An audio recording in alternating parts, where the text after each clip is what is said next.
Order of the Jenks City Council. It's Tuesday, February 16th, 2021 at 6:02 p.m. Let's call roll, please. Caitlin? Here. OJ? Here. Murray? Here. Isabel? Here. Box? Here. Dyke? Here. Mary Lee? I'm here.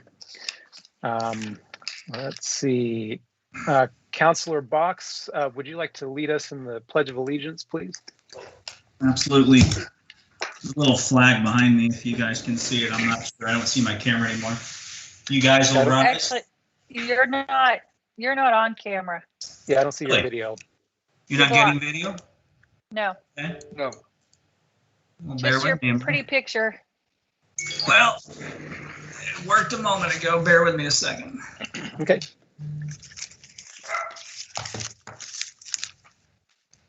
Hey, Donnie, here are my glasses. Oh, That look more like There yours. they are. similar. Yeah. Oh, wow, they are similar. We'll just be Twinkies. Mine You're are on all the readers time. though.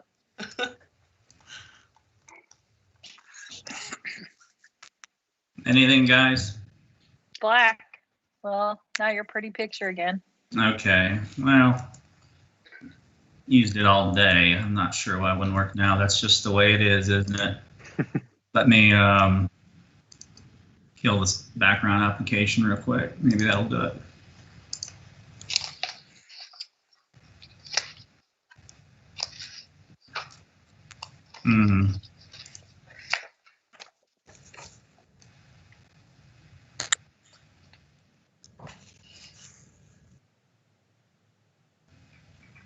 Well, I'll tell you what, we'll figure it out. We'll go ahead and say the Pledge of Allegiance. I'll figure out the camera as we go. Sound good? Okay. Yep. Sounds good. All right. I pledge allegiance to the flag To the of flag the United of States the United States of America and to the and to the republic republic for for which it stands, one nation one nation, under God, under God, indivisible, Indivisible. with liberty, with liberty and justice for all. Thank you, Counselor. And would you also lead us in prayer tonight? Sure. And by the way, Mayor, right after we do the invocation, I'm going to exit the meeting, restart, and I'll be back in a minute or two. Sound good? Okay.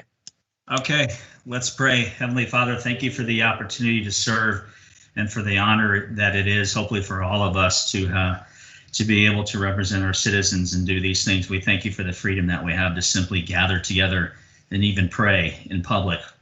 We want to take a moment right now to pray for all the first responders and all our public works guys, not just in Jenks, but everywhere around Tulsa, that are really working under unbearable conditions right now. And every time the water breaks, we can't even imagine what it must be like to be outside working around water. So Lord, we just pray for their protection.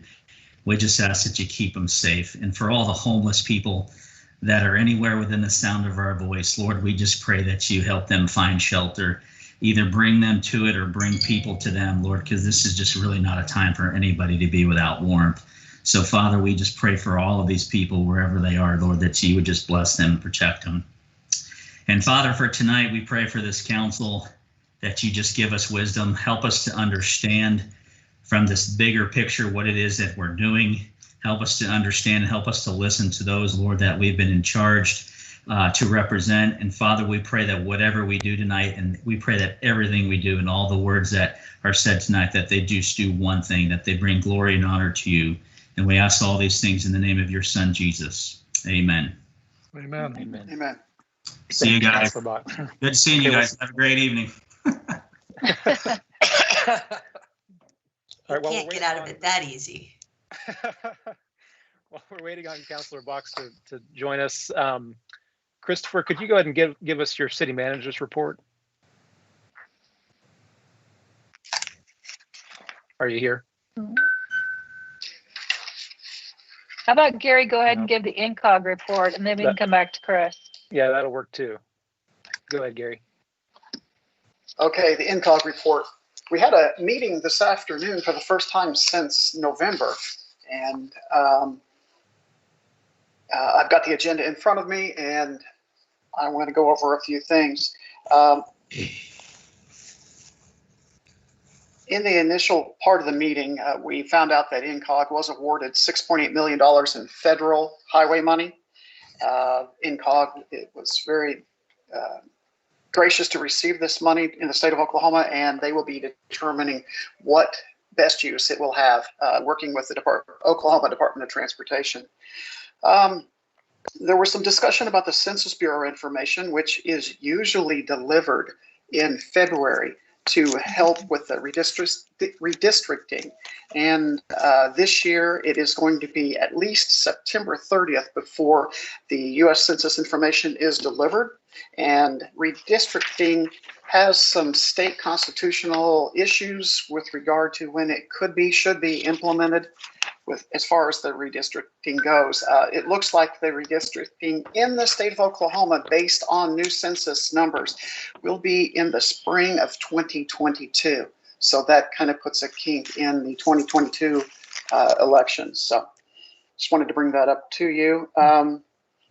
We had a coronavirus update by Kelly Van Buskirk with the Tulsa County Health Department. She went over the numbers of COVID in the state, the United States, the number of deaths in Oklahoma. She stated was 4,041, but that was yesterday. I believe there were 20 more today. So the number of deaths in Oklahoma is up to 4,061, if I'm not mistaken. Let's see.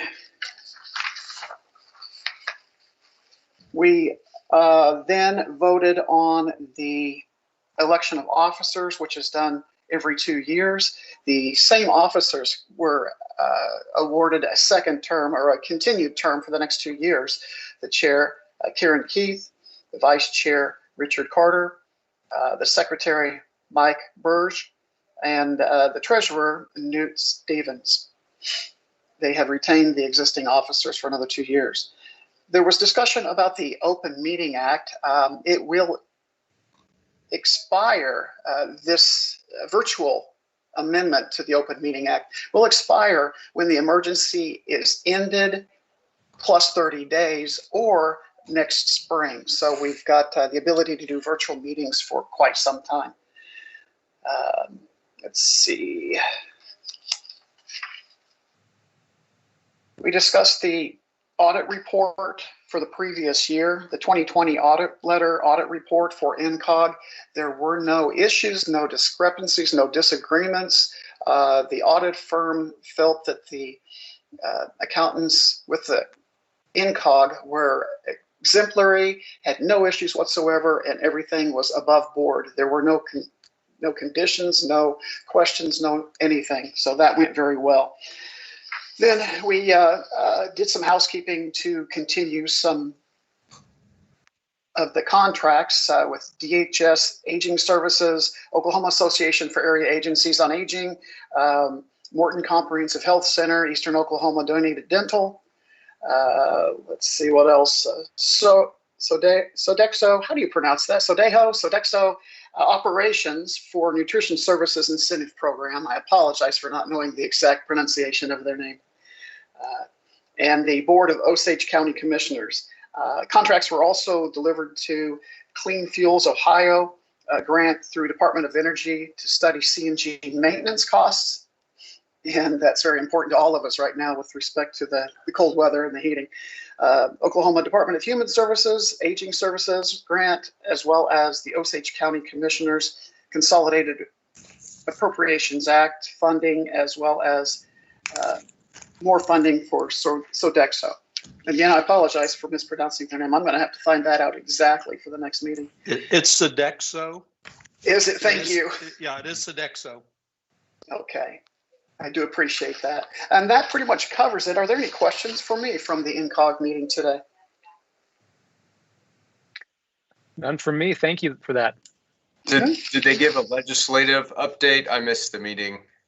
Oh, yes, they did give a brief legislative update. There were 3,040 bills filed. They did briefly talk about their concern with bill number 4266, I believe is the number, the one that 2466. That is correct, 2466. I did not write it down, but that was the only one that was briefly discussed. They said that they would have more information in the near future with respect to the bills.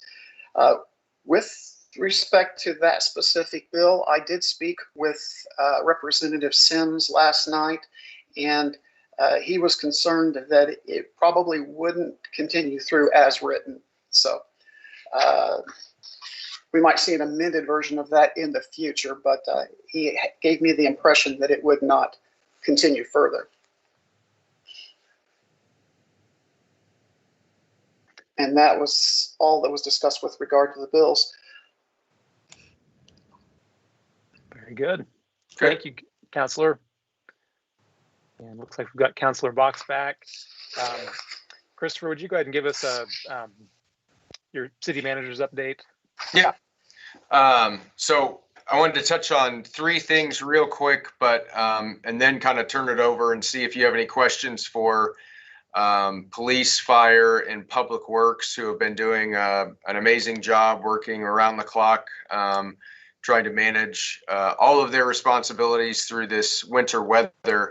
But I did want to touch on the sales tax. I believe I sent the last sales tax chart out last week, and we had another great February. If you recall, February 2020 was our largest sales and use tax check ever, and that was, I think, 916,000. This year's sales tax check for February was 906,000, so $10,000 less, but our third largest ever, I believe. And so we continue to do well with our sales and use tax. And again, I keep bringing this up, but it's something that we're going to have to really think about moving into working on next year's budget. Obviously, we're currently in year one of our 2-year budget. And so going into year two, everything's already kind of set, but Robert and his team are looking at any adjustments that we might need to make. And, we're just wondering if what impact, if COVID restrictions are lifted and people are traveling more, what impact that might have on our sales tax checks. And maybe it won't have any and we'll continue to do well. But, I have a slight concern that, people will be leaving Jenks a lot more to go other places to spend money. So that'll be something to consider. And then we were notified of two things. We're a Tree City USA again for 2021. So we're going into our second year. Obviously, I'm excited about that. And then the governor, or the Government Finance Officers Association, gives out an award for distinguished budget presentation. And that's something that, over the last 6 years since I've been here, we've really been trying to work to make the budget document more transparent, have a lot more explanation, have a summary, have, organizational charts, really have discussion about each department and not just have numbers. And to Robert Sauceda and his team's credit, we did receive the Government Finance Officers Association Distinguished Budget Presentation Award for our most recent budget. And it's a pretty rigorous process. There's quite a bit of criteria. I mean, I'm looking at it now, and it's about 6 pages worth of criteria related to the introduction and overview, the financial structure, policy and process, fund descriptions, basis of budgeting, financial policies, budget process, consolidated financial schedule, financial summaries, fund balances, revenues. There's a lot of stuff that they had to do to make this, a better budget document. I think it's kudos to them for having, applying for this award and, going through, and it's a pretty rigorous process and making sure that they meet all the criteria. And I think that we do have, budget documents, no matter what, are going to be, somewhat dense and confusing, but at least, we're doing our best to meet these criteria for, if anyone wants to read, any citizen wants to read through the, 400-page document, at least a lot of it has more words and not just numbers. So congratulations to them. And with that, I think we have representatives from police, fire, and public works. I don't know if council has any questions for them about how they're doing, or about any of the operations that we've had in the last week. They're doing a great job of updating me, and I'm trying to update council as much as possible. It's kind of like, seems like stuff is happening every hour. Not necessarily great things, but so I think if you have any questions or you'd like to hear from any of them, they are on the line. Yeah, maybe we could just get updates from those departments, not just for us, but for the listening audience. Yeah. I see Chief Ostrom popped up. You want to start us off?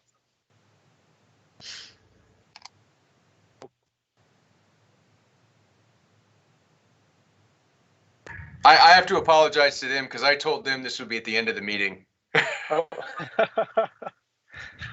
And Mayor, members of council, it's Chief Ostrom. I'll go ahead and run first here if I can, because we just got toned out to another water break, so I'll be heading out the door here shortly. But we're just keeping up with calls. Overall, we're running mandatory overtime for our crews, rotating in 48 hours on, 24-hour off cycle, which seems to be providing good rest for everybody while still allowing for staffing for the city. We're running probably 3 times normal call volume over the course of this event so far from our normal volume. Many of the calls are broken water lines in homes that start, fire alarms that alert us to that situation, many falls on the slippery surfaces, those type of things. So if you have any questions for me, otherwise I'm running off to another call here. Chief, thank you so much to you and your crews. We Yes, really thank appreciate you. it. And Thank You're welcome. you. Thank you. I really kind of wanted to ask him if there was anything that they needed.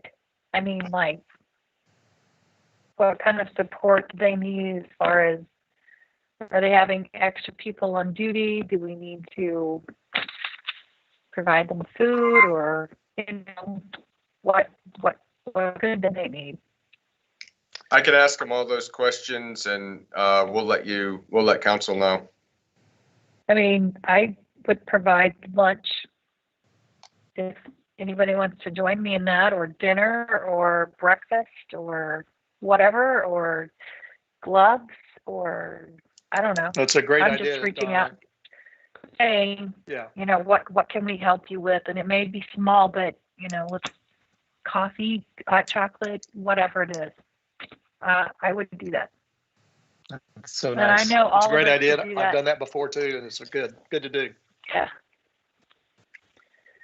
But it was Yeah, a well, COVID I'll be thing. glad I to just help want to out. make sure we do it correctly is my big thing. It's like, Yeah. so, I but don't think they'll would turn do down that. anything. Yeah. I don't think they'll turn down anything, Donna. Just whatever you could take or whatever we take, and I'll be glad to help out. I know the rest of them, everybody else is on board with that, I would think too. We Yeah. We could, got Public Works and PD on the line too. Yes.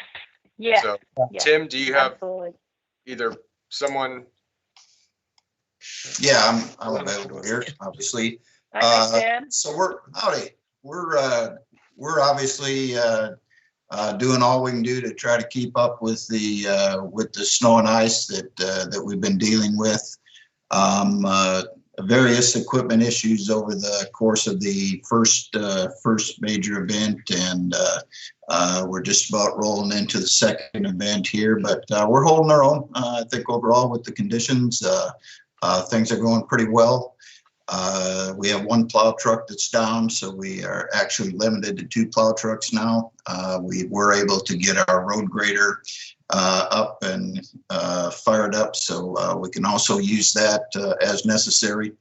And then we've got some sand trucks that we're operating with, so we're just ready to get after the next one. We've got plenty of both sand and de-icer in stock to deal with it.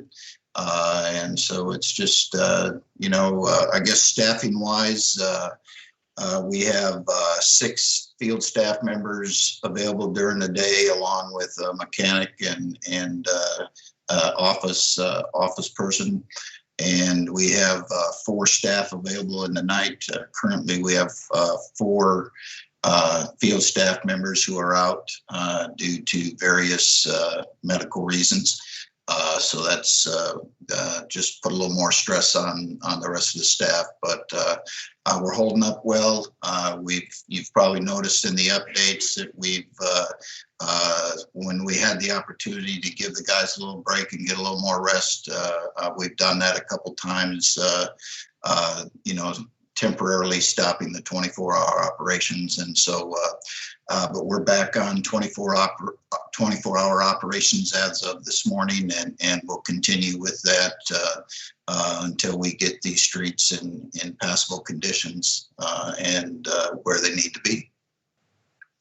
Hey, Tim, on those I've got a trucks couple of- breaking down, I drove by one in Tulsa today, so it's happening everywhere, but I appreciate what you guys are doing with what you can. Thank you. Thank you, Oh, Counselor. absolutely.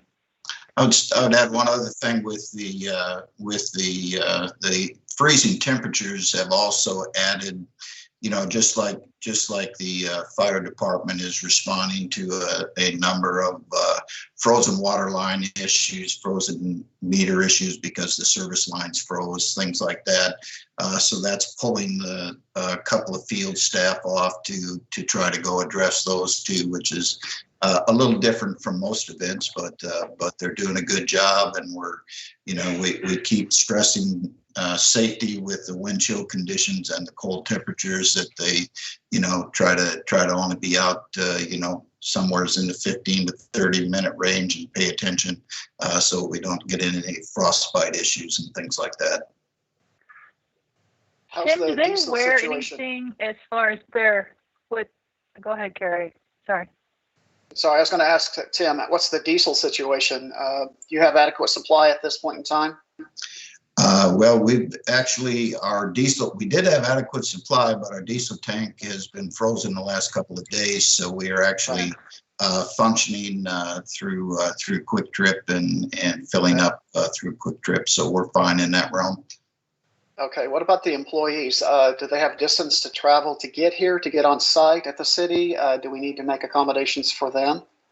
The city actually has already done that. We do not have any employees currently that have utilized that, but the city has an arrangement. I believe it's the Holiday Inn down by the aquarium. And we've offered that to our staff for anyone who thought they would have any travel issues who live out of town. But so far we've not had to utilize that, and our staff has been able to make it in without issues. Good to know that that's in place. Thank you. Donna, do you want to go ahead with your questions? No, I was just basically asking about their kind of what Gary was saying, but mostly about their gear as far as like their hands and stuff. Because I know, you're dealing with the exterior. Do they have the equipment that they need? Do we need to provide something for them to help make sure they're warm? Excuse me. I think as far as PPE, we're doing well. We have multiple layered gloving that we utilize. We use jersey gloves and leather gloves, and we also have the heaters available when guys do get cold. They can come in and use heaters to warm their hands or feet, as the case may be. So currently we're doing fine with that. We actually just received a new shipment of gloves today. So we're in good shape there. I appreciate you asking that. Well, I know that you guys think of stuff like that, but in this cold weather, we don't always know that's going to drop below 10 degrees or more. So, if we needed something in an emergency situation, I just wanted to make sure everybody had what they needed. I don't want anybody having frostbite. So, absolutely. Thank you, Vice Mayor. Thank you, Tim. Please let them know how much we really appreciate all the work, and the updates have been great about what's been plowed, what hasn't, different priorities, the map. That's all been really, really helpful. So thank you. Thank you, and we appreciate hearing those things, and we pass them on to the staff every shift. Thank you so much to you and your team, Mr. Doyle. We really appreciate it. Thank you, Mayor. I can't wait till we have a picnic to celebrate them all at some point in time in the near future. Tim, did you get all the equipment back up and working? We have one plow that's down. It's having transmission issues, so it probably will not be functioning for this event. It is, it's 25 years old, so we'll have to assess whether it's worth investing in repairing it or not. Other than that, we're having some issues with our large sand truck. With the spreader portion, the truck's working fine, and that truck is 33 years old, but the truck's running fine. But we're having issues keeping the spreader running, and also with all of our spreaders, you've probably seen in the updates that the sand is freezing and just clogging up the spreaders, and then they gotta break the sand loose and sometimes dig them out and stuff like that. So the freezing sand has been a real challenge that you normally do not deal with in these events. Thanks, Tim. I know you guys are working like crazy. Well, you're welcome. Thank you, Counselor. All right, any other questions for Mr. Doyle? All right, I think we've got Major Jackson on the line. Are you with us, sir? I am, Mr. Mayor. Can you hear me? We can. Welcome. Mayor, member of council, it's Major Jackson. Major Brown is also on here. I don't know if she's going to be able to speak or not. I know you guys are keeping an eye on the weather, so I'm going to be real brief about that. But by the time council meeting's over, it's more than likely going to begin snowing with Storm 2, as we're calling it, entering our area. And over the next 12 to 18 hours, it's going to dump anywhere from 4 to 6 inches on us. Worst case scenario is what they're saying is 8. But we have been below freezing since the 8th of February. So we're coming up on a record if we haven't hit it already. And so once it starts warming up into the weekend and into next week, we're going to have even more water line breaks. So Public Works and Fire have been running constantly doing that. Our officers have been running on motorist assist and welfare checks, people that can't get a hold of their loved one by phone. There have been some cell problems as well as internet problems, and we've had a lot of, can you go check on my mother or my father and things like that. So we've been doing a lot of that. And then in between the snowstorms, we have lulls. And then when the storms and early in the morning, we have motorist assist and traffic accidents. So, but other than that, we're faring well. We have one dispatcher right now that we're putting up in the hotel and probably going to add another one to that. But we're faring very well right now. Okay. Well, thank you for all you're doing. Does anybody have any questions for Major Jackson? I do have one question. Oh, go ahead. How are your vehicles handling on the roadways? I know we don't have a whole lot of four-wheel drive vehicles, but are the officers having any problems getting around town? Well, every vehicle in our fleet is four-wheel drive. So my mistake. We made the switch to that with the Interceptor SUVs starting in 2013, and that's what we are primarily driving. So right now, everybody has a four-wheel drive. We do. It's technically all-wheel drive, but they're doing very, very well. Good. Well, thank you so much. Jason, would there ever be an opportunity or a chance? I don't know on the four-wheel drives, but would they ever have to have chains or anything like that? I've never experienced any of that with an all-wheel drive.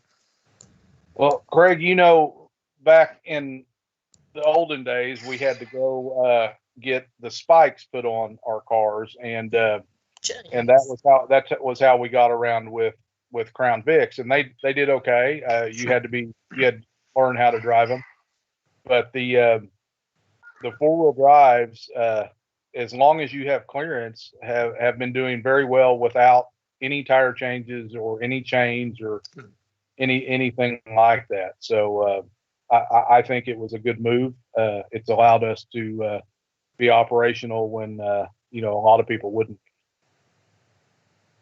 Good. I'm going to ask a question. Donna's already asked the last two department heads and stuff. Is there anything that you guys are in need of through this?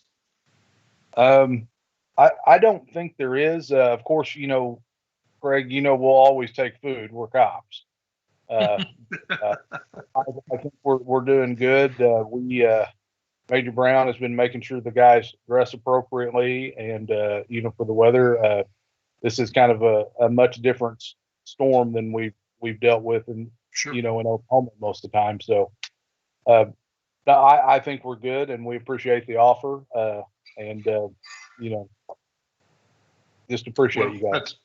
No, we're here to support you any way we can, and I think the discussion about food, I think that's a wonderful idea, and I'm sure you guys will be seeing it as well as Public Works and the fire, because it's well needed, especially with you guys having to pull the shifts that you're having to pull, and we do appreciate it.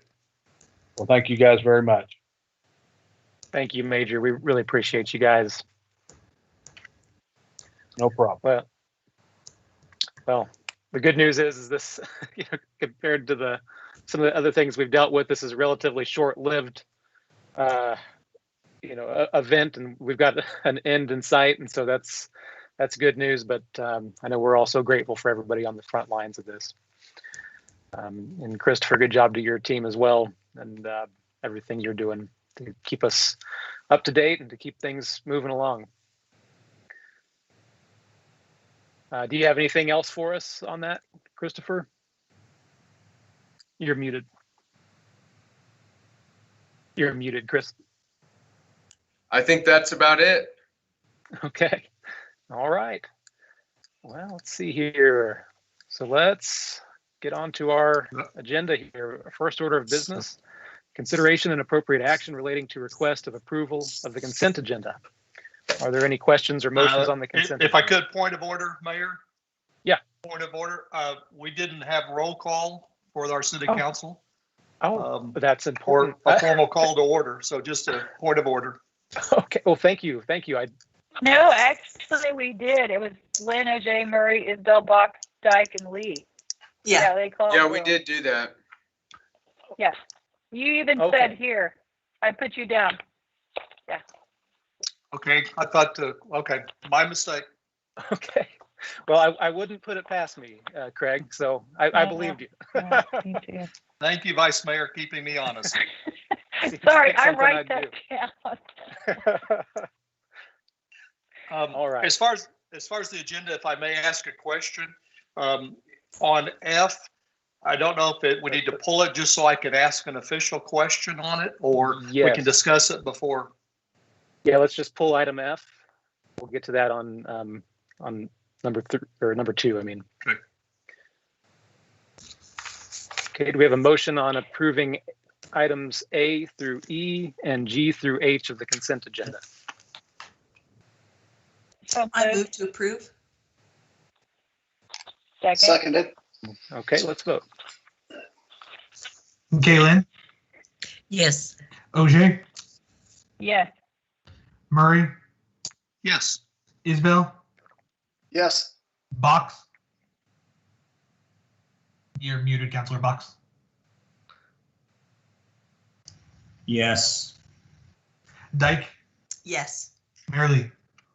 Yes. Item 2, consideration and appropriate action relating to items removed from the consent agenda. Item F, request to approve JZ 21 PUD 112 point MIL of request by Kevin Jordan for an exception to the required exterior materials for Lot 3. General location is north of 121st between Elwood and Elm. Go ahead, Councilor Murray. I think, Mayor and Council, my concern just kind of drew up from when we discussed stuff with the workout area or the gym over there on Main Street towards the Gateway area, that we said that it had to be a certain type of exterior. They not ever brought up to code that exterior. We've given them the extensions. Of course, the COVID has come in, and so it's kind of, we're not a moot point, but we just kind of given them more time. I just wanted to make sure that we're not opening that can of worms again, that we're not making sure that this organization or this gentleman or this company understands that we don't want a subpar material. We don't want something that they're just going to get by as cheap as possible, but it's going to at least be something that's going to look good but meet the criteria. And that's all I was wanting to bring up. Okay. And I think we've got Marseille on the line. Marseille, can you speak to any of those questions? Yes, thank you, Mr. Mayor. Thank you, Councilor Murray. This item is a little bit different from, I'll call it SOCO. That's what we call it internally, and I'm not exactly sure what it's supposed to be called otherwise, but the project there has a discrepancy with the PUD, but also within the development, because they were, there's a group of developers in that area that they have developed under, and they do not want, or have not, it sounds to me like from the reports I get from staff that they're coming to an agreement within the development on what they would be willing to accept and not accept. But that's a little bit different, because in this case, Mr. Jordan owns all of his lots. He is the developer and he's building this building, so he's not going to be discriminating against himself. And it's up to you 100% if you agree to make this amendment or not. So I don't know if I made that clear. I don't know if you understood me entirely, but Yeah. So, Enough so. As long as Yes. someone's more aware of it, Marseille, I know that we've gone Yes. through a couple of planners since SOCO built, but the issue is still there, and we're still addressing it kind of on the back burner, but I didn't want us falling into that, well, I guess not that same trap, but you know what I'm saying. right. And I think that it's a legitimate question. I can also tell you that Mr. Jordan's products are not inexpensive. They're very expensive. It's a very expensive product that he's asking for. And the end result is a very dynamic, very outstanding building, which is much improved over, I think, what he submitted originally in the planned unit development. Well, good. That's great. I appreciate that. I wanted to make sure that we're aware of it and that they're aware that we don't want to fall into that again. So thank you Yeah. very much for the explanation. Oh, sure. So while And not Marseille, I was going to say, so while not in the masonry category, the material that they're proposing is of equal or even better value than what they had originally planned on. Correct. This material is a metal product, and it's extremely sustainable. Mr. Jordan is available if you'd like to ask him more detailed specifics, but it's a very high-end product. It's more expensive than what it would cost if he were doing masonry, I believe, at this time. The biggest deal, or the biggest, Mr. Jordan would like to do a very modern, very sleek, very sophisticated looking building. And you just can't get that with a traditional product. And this product has been around for some time now. It's proven to be very effective. It's very sustainable. It has outstanding, if you look at their tear sheets, it has a lot of, I'm just going to fail if I try to describe it to you. I read about it again today and I'm like, okay, I can do this. No, I can't describe it. But basically it's a metal panel and it keeps the moisture away from the building. Whereas a lot of times in the past, if you tried to use specific different products, it would cause mildew or it would cause rot and different things like that. This is a much superior product, and they're having really great success. And especially in Oklahoma and in our climate, there's just a lot of things that aren't, stucco is probably not always the best idea. It has to be done very, very professionally and with a lot of care. And this product is just going to give him that very contemporary modern look that he's desiring. And I think it'll be outstanding for the community. Very good. And Gary, I'm sorry I interrupted you. Oh, that's quite all right. I was going down the path that you went with Marseille about new trends in building materials. And the city of Jenks has always looked at a better quality home and commercial structure. And a lot of times that leads us to a brick surface on it. especially on the front. But going forward, as Marseille explained to me, the materials are getting better. The quality of the materials are getting better. The variations that we can apply to residential and commercial the products are all getting better. And we will be looking at this, correct, Marseille, going forward with regard to standards and codes with the comprehensive plan, and perhaps provide a list of things that we don't want on the exterior as opposed to the limitations of things that we will allow on the exterior. Did I phrase that correctly, Marseille? You sure did. That is exactly the direction that we're going. We're in the process of, as you know, you all have adopted the comprehensive plan. Now we're in the process of adopting the Unified Development Ordinance, and that is our zoning. And I want to make sure moving forward that council has a voice and that we do have a city that is sustainable, that has outstanding workmanship and craftsmanship in the buildings that are being brought to our city. And that when we get to that place, I want to make sure, and we'll have that conversation at great length, I want to make sure that the development community understands where we want to go and we have the tools in our toolbox to get there. Very good. And that we do have a city that is sustainable, that has outstanding workmanship and craftsmanship in the buildings that are being brought to our city. And that when we get to that place, I want to make sure we'll have that conversation. Okay. Well, that was weird. Looks like we've got a little delay there, but we got the message extra there. That's good. Well, thank you, Ms. Hilton. Are there any other questions on that before we vote?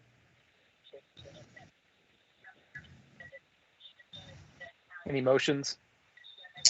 The motion we approve. Second. All right, let's vote. Kaylin, Yes.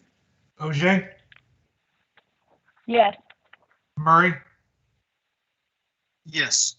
Isbell, Yes. Box, Yes. Dyke, Yes. Merrily. Yes.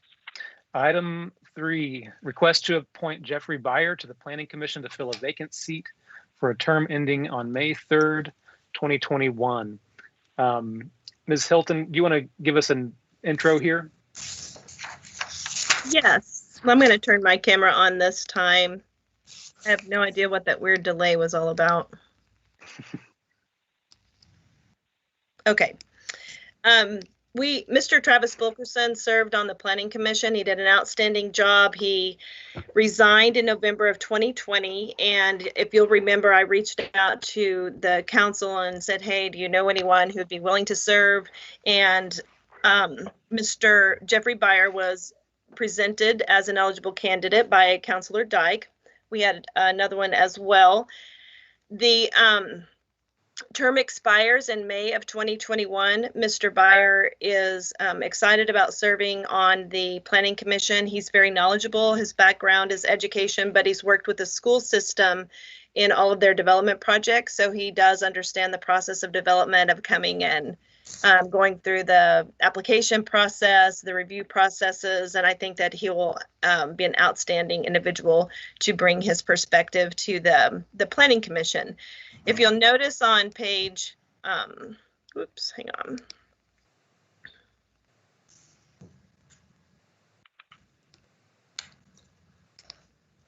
Sorry, this is very slow. If you notice on page 147, he would be up for reappointment on May 3rd of 2021, and that term would expire May 6, 2024. Tonight, we're only asking for the appointment, and then he'll have a couple of months to get his feet wet, and we'll see if he's still willing to serve in May. So I'm really excited. It's good to have all 7 members. I put on page 148 kind of the Planning Commission, the article describing how it's established. It is per state statute, and we do have 7 members. They are appointed by the mayor and approved by the council, and that's where we are tonight. Thank you, Ms. Hilton. Any questions or comments on this item? Or any questions for Mr. If I Beyer? could, Sure. Mr. Mayor, if I could, and I know you and I just kind of briefly had a text back and forth. I don't necessarily have any problem with Mr. Beyer. I'm sure he would do a great job. My concern was 2 things. One, he's only going to be coming in for a couple of months and then have to go through part of the process. I'm not sure of that part, but it's been vacant since November. Just wondering on the rush, not really a rush, but getting it done now. And then you as I wouldn't say lame duck, but you're an outgoing mayor. I would have thought that maybe a new mayor would like to appoint the person because they would be working with them the whole time that they would be in office. And that's kind of my discussion or my venue. Like I said, I have no problem with Mr. But I don't know the gentleman. Probably would do a great job, but I just wanted to kind of get those answered, I guess, a little bit. Yeah. Well, I guess the answer I would give to that is just that, we do need it. It is best to have 7 members of the board there in case of a tie vote. And also that, in May when the position expires, it would be up to the next council to appoint a new person, and that'd be the next council's prerogative. And so, if they want to appoint someone else, they could. But this would allow us to have a full planning commission in the interim between now and then. That is. Okay. So he would have to be reappointed in May. Is that what I understand? That's my understanding. Yeah. It's kind of a standard procedure, and generally speaking, you can make adjustments during those reappointments. You have the prerogative to change a seat out if you want to. It's not real common, but I think last year for the Board of Adjustment, Mr. Hinks, we switched him out with Mr. Patel.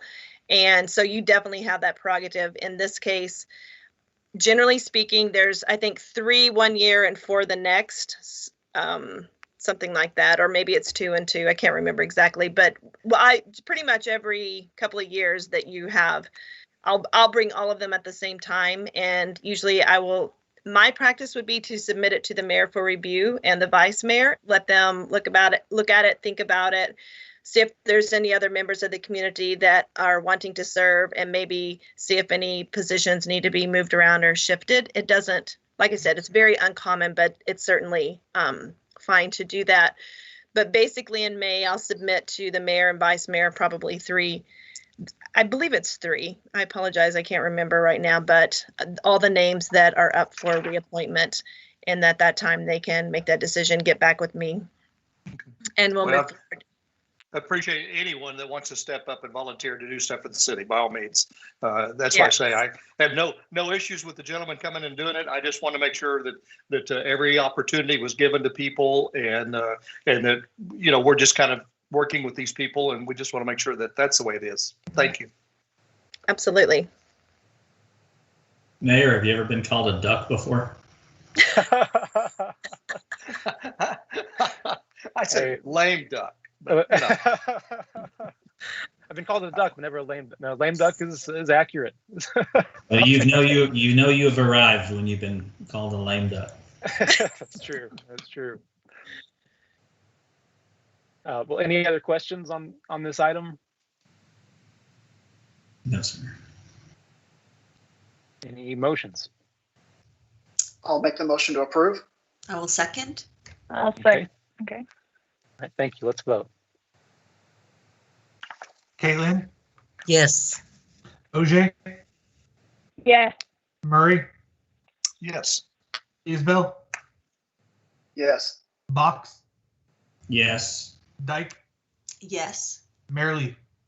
Yes. Congratulations, Mr. Byer, and thank you. All right, so we'll move on to item 4. Request to approve ordinance number 1541, reenacting Jenks City Code Chapter 14 offenses, Section 14.4.3, face covering and social distancing during COVID-19 pandemic civil emergency, providing for severability and declaring an emergency. I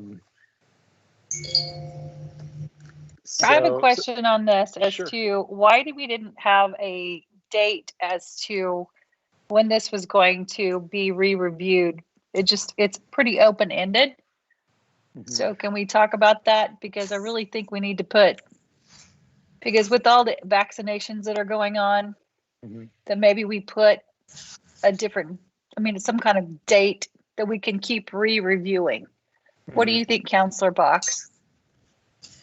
Actually, you know what? Just for the sake of administration, can we allow the mayor to finish reading the ordinance title, just for the record, and then we can jump in? I thought he already did. Did you read all the way to the end, declaring an emergency, Mayor? Yes. Yeah. Oh, you did? Wow, must have cut off here. I've got the my thermostat on 58, and maybe I just can't hear because I'm never gonna get a coat. I'll be right back. I didn't hear that part at all. I just heard Donna speaking, so my apologies. It's okay. Okay, where were we? So the vice mayor asked you what you thought about the lack of a expiration date on this. So Donna, where are we? We're on page. We're on item 150. 4. We're on page 150. No, I'm sorry. 149. 149. Thank you. Which is. I like the idea of having it open-ended, just for the fact that we don't have to do this meeting over and over and over and over again. And we can Just a repeal it 90-day period. Well, Mayor, I'll answer the question since I guess was asked to me, and in many respects, this is kind of a personal and even a professional opinion. And I never thought I would actually have any constituents reach out to me on this, but I did hear from 3 people about this very topic. And 2 of them were pro-mask mandate, for the mandate, but and 1 was against, but none of them agreed. And these are all business-minded people that there's really no good argument for having anything open-ended. I would be in favor. I mean, personally, I think everything should have a sunset clause and have an expiration date. There is a possibility we may have a new council in a couple months. I don't think it's fair to impose on any potential new council members that they show up and have to vote on this right away. It's something nobody wants to really deal with as far as just should somebody get elected to the council. It's not something they want to do after getting sworn in.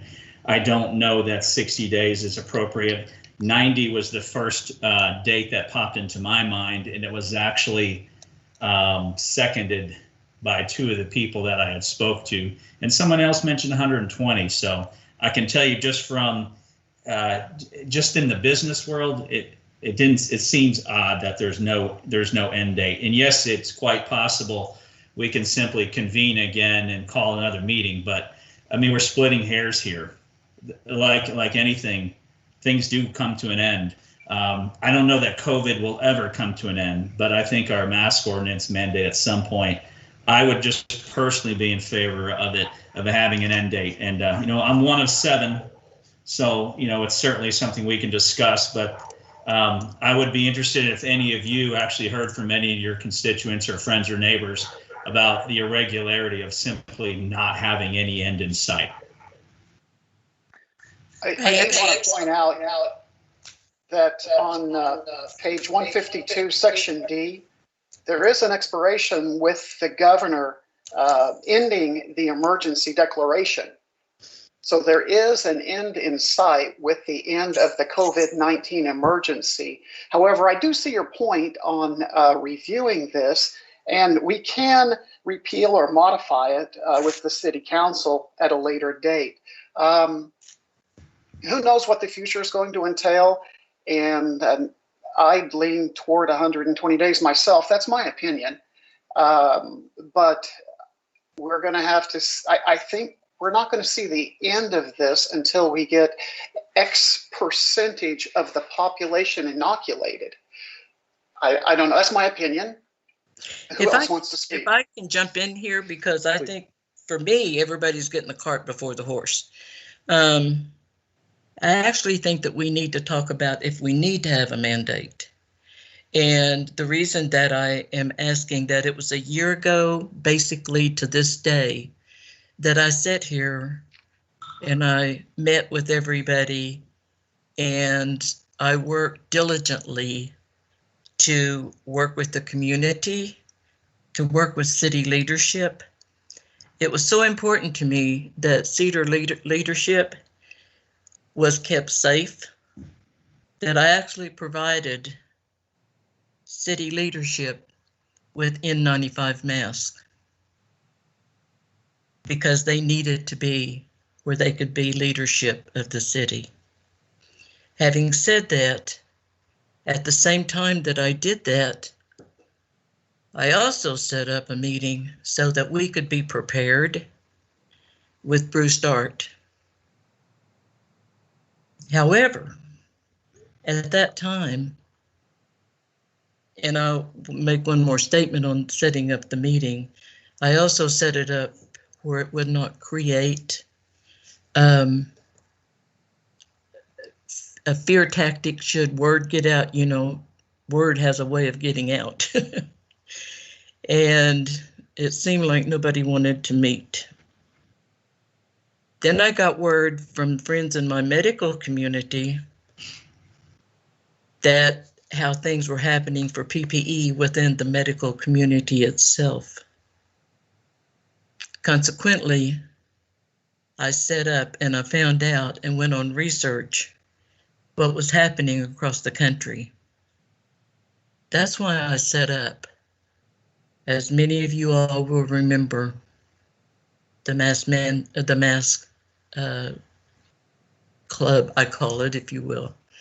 I had 7 seamstresses and countless number of people that were donating supplies to the seamstress because they were cleaning out their arts and crafts, because that's what I sent out a message to the community because of the issue. So when I voted no before, these masks were not for the community. They were actually delivered to the hospitals. The other part of this is when I realized, then we also met with police and fire because PPE was at a premium and you couldn't find it. The reason I'm telling you this is because of my belief of what needed to happen at that particular time. So that you all will know my background, because you've heard 45 years of medicine. What you haven't heard is everything I did in medicine that does make me a professional and basically makes me an expert because of all the teaching that I've done with infection control.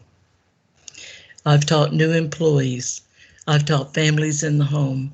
I've worked with some of the most intellectual epidemiologists that we have in Tulsa. So I basically have been trained by the best. Having said that, I think that we need to take a really close look at whether or not we should be trying to direct people on how they're responding today to COVID. Let me tell you why. Let's start out with numbers. Everybody likes numbers, Gary. So I'm going to be, anybody that wants to see anything that I have, I will have it available for you. And this is from the State Health Department, and they give a weekly surveillance up until the 11th. That's the last of February. That's the last one that they put. They were posting a weekly. So let's go from January 29th to February the 4th. The number of cases in Oklahoma decreased by 15%. The number of deaths in Oklahoma decreased by 8%. Now keep those numbers in mind as we move forward to the next week. The next week, which is February the 5th through February the 11th, the number of cases, and this was just last week, the number of cases decreased by 21%. Again, just so that you know that this is from the Oklahoma State Health Department surveillance. And the number of deaths stayed at 8% for that week. So we talk about Jenks. We are on a steady decline. Last week we were over 200. Yesterday on the 15th, we had 156 active cases. Today, and this all comes from, again, the State Health Department. Today, we have 136 cases. So in 24 hours, it's decreased that much. The reason I'm saying this is because our citizens are doing a good job, because these numbers are after the mask mandate expired, not during the mask mandate. So those are things that we have to keep. Everybody has a different lifestyle. I figured up on this council, there's only one that has to leave home to do his job. If I understand everybody correctly, most of us, there's 3 of us that's retired. Craig is part-time. Donna and I are retired. Dawn, correct me if I'm wrong, that you work from home. Mayor Lee? The majority of the time, Kay. When it comes to state testing, I'll be with students for 8 weeks. But the majority of the time you get to stay home? Currently, yes. And Mayor Lee, you work from home, correct? Currently. Okay. So that doesn't put you into a mask 6 and 8 hours a day. So those are things I think that everybody needs to think about. The other thing that I think that's important with our council is how many are truly masked. We had 4 that voted for mask mandates in November. If the rumor mill is correct, 2 out of those 4 have tested positive for COVID. So that's something to think about. Now we have 3 that tested positive, but Donna voted against making people, giving people a choice, is what it's all about. Everybody has the same information that we do. So let's talk about what's not being reported to the public, because all you guys hear is numbers. We had 100,000 deaths today.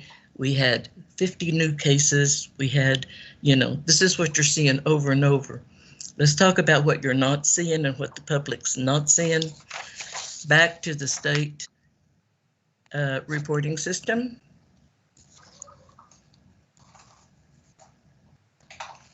The number of cases, they broke it down in morbidity. So you can see here, let me read it to you. Again, I will have this for you should you want to see it. They did the comorbidities because it is becoming more and more evident that everything's been dumped into the COVID basket, but not everybody died from COVID. In the state of Oklahoma, 63.4% had at least one comorbidity that they died from, not from COVID, but from their comorbidity. Let's move down to chronic heart and circulatory disease. 47.2% died, again, not from COVID, but from their disease, from their comorbidity. Then you get into diabetes, renal failure, liver failure.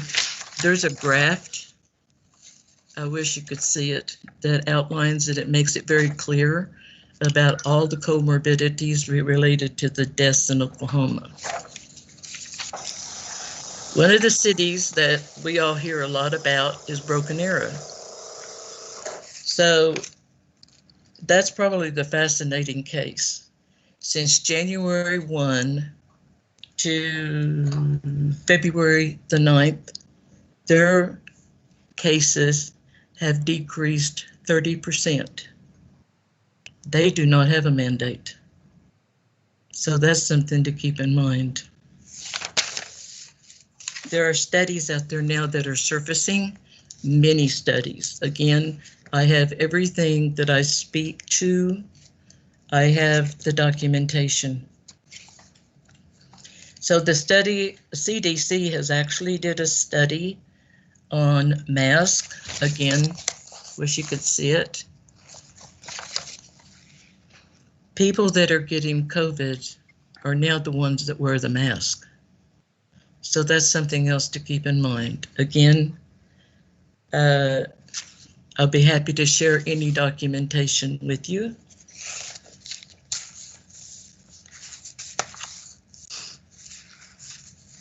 One of the things that's very interesting in all of this is how we get information from state. I'm going to give you two things here. The first this is from the Bartlesville newspaper, the Examiner, and it talks about Rogers. These are counties: Roger County, Mays County. Let me see. There's 3 or 4 counties in this article where they got together and they contacted the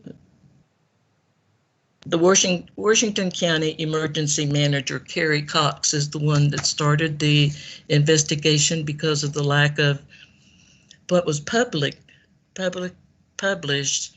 at the state level was 7 times more than what was being given to them for their emergency management system and their first responders. They've gone to state. So it's an interesting article to read because she said, and I will read this to you, while they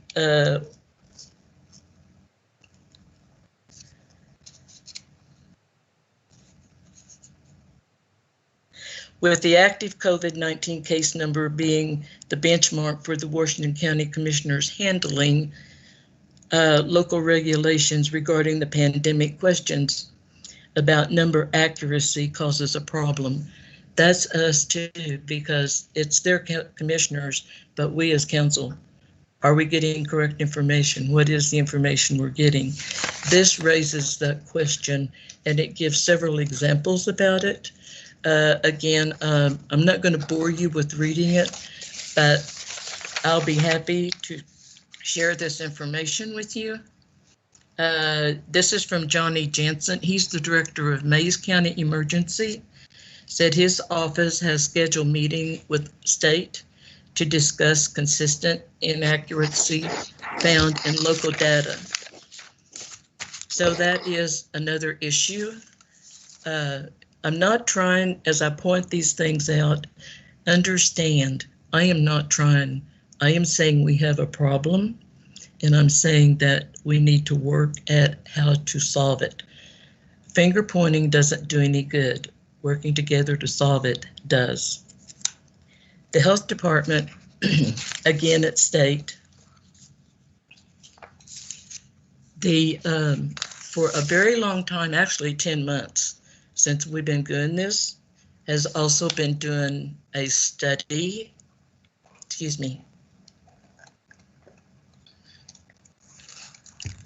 on cities that have the mask mandate and cities that don't have the mask mandate. And probably several of you saw my post out there that all of a sudden they stopped doing it. Well, some of us that's been monitoring this and trying to problem solve, if you will, on how to best handle, couldn't find it one day.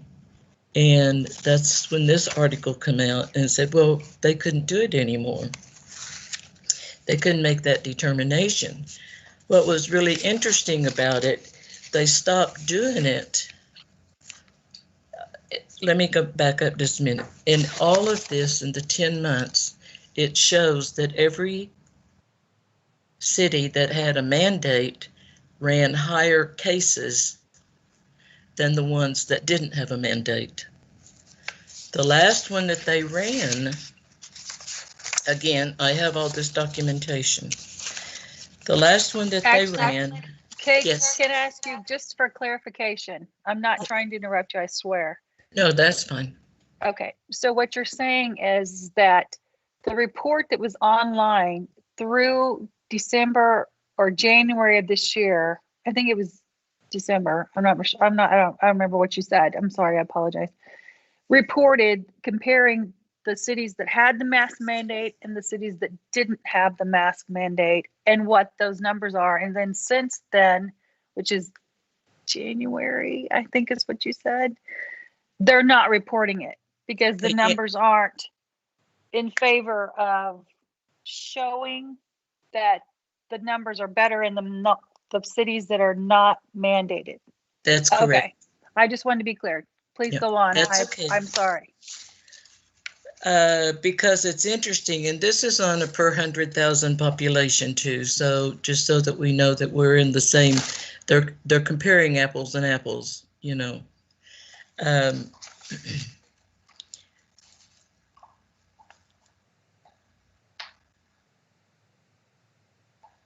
January the 8th through the 14th, there was 84 cases per 100,000 in the non-mandated areas. In the mandated areas, there was 133 cases. The report ended on January 15th. The State Health Department will send an email to find out why. And so this particular reporter went to them, and all of a sudden they decided that they couldn't do that anymore. Is it a political reason? Could be, or couldn't be. Don't know that. There's just some surrounding circumstances. Again, I have this information should you want it. Another thing that I would like to say that I found really interesting, because we've all heard contradictory information from the same people. One day you're supposed to do this, next day from Fauci to all the way down, and people are changing daily basically on what they do. You know, Fauci says one thing one day, then he says something the next day, the same thing, and it trickles down from that. That's why, remember Dr. Deborah Briggs came through to Tulsa in support of mask mandate, and she lost her job because, let me just read it to you. The resignation of Dr. Briggs following revelations that she violated government recommendations on social distancing as the latest example of people in high places disregarding the rules. And it goes on in this paragraph. That has created issues, which I think is part of the problem when you see people out in public that are not doing it correctly. If there were only scattered incidents of politicians bending the rules, we could chalk it up to just a few bad apples. But we are seeing a system-wide double standard in which our political leaders are perfectly willing to shut down regular people's lives and livelihoods, but unwilling to endure the slight inconveniences themselves. This is an essay that was done. Again, I have that documentation. So there's been many documentations across the media where they say one thing and then do another. And I'm sure that you all, or maybe you did, see Dr. Fauci sitting in stadium seats without his mask and not social distancing or anything. In 2008, Dr. Fauci wrote a paper. Dr. Anthony Fauci's mask wearers was the real killer of the 1918 flu. And it outlines the whole thing there, where he was against masks and told how they shouldn't have been used, but then turns around and used that as an example. The financial part of it, federal COVID funding in Oklahoma far exceeding the actual need. We have a surplus because of the CARES Act and the money that we received. As of the writing of this on January 25th, we have a surplus, according to Kevin Corbett, he's a Oklahoma Healthcare Authority. We have a surplus of $217 million in cash because we didn't need it. As a normal year, we only have 80 million. So that's the other part. The Oklahoma Healthcare Authority is the second major agency to publicly acknowledge a surplus of unused federal COVID funding exists.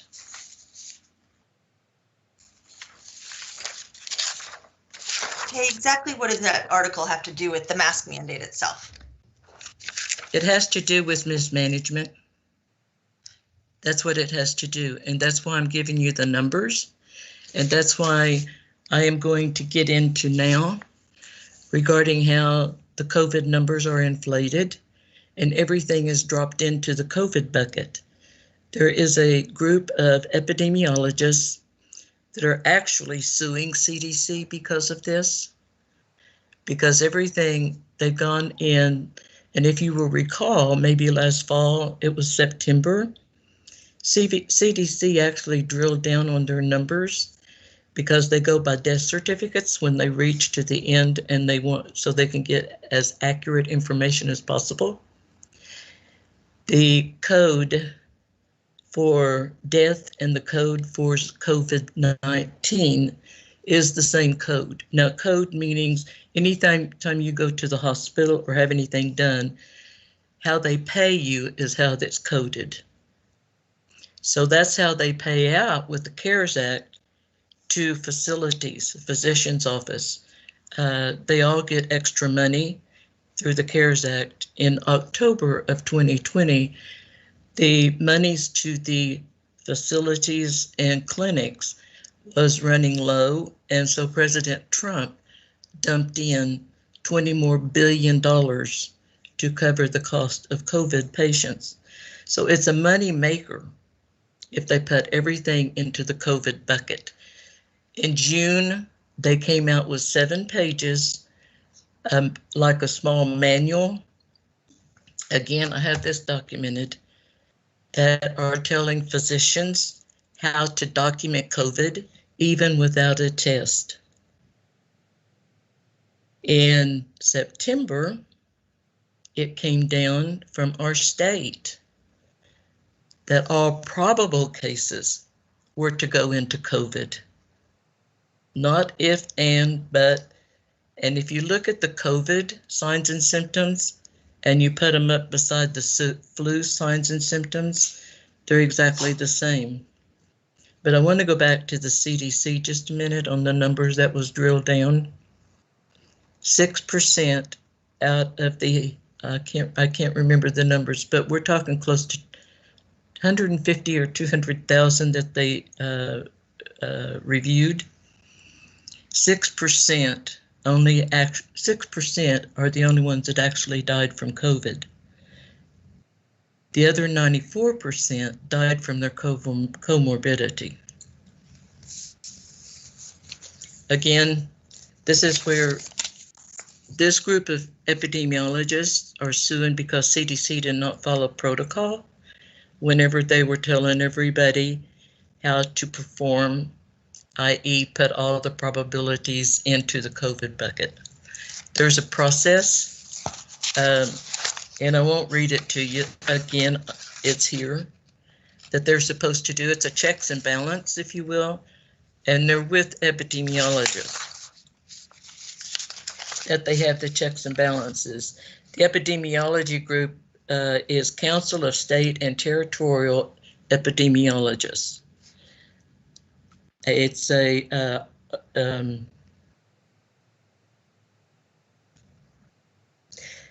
they published a position paper creating new rules for counting probable cases as actual cases without definite proof of infection.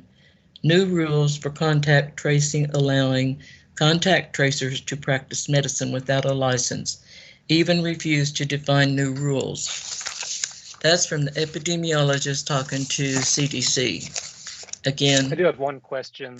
Sure. So about 20 minutes ago, you said something about how our cases are going down, Broken Arrow cases are going down.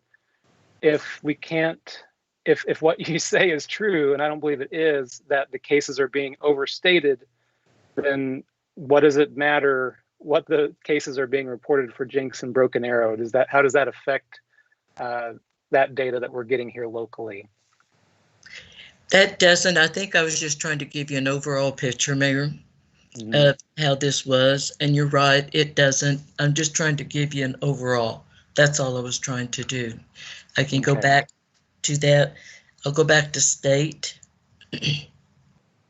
Something I've been working on so that I could bring you exacts, and still working on waiting to get an answer. You all have heard of PCR. Y'all know what PCR is. That's the test that they use to detect COVID or not, right? In January, well, first of all, well, let's go to January, it's closest.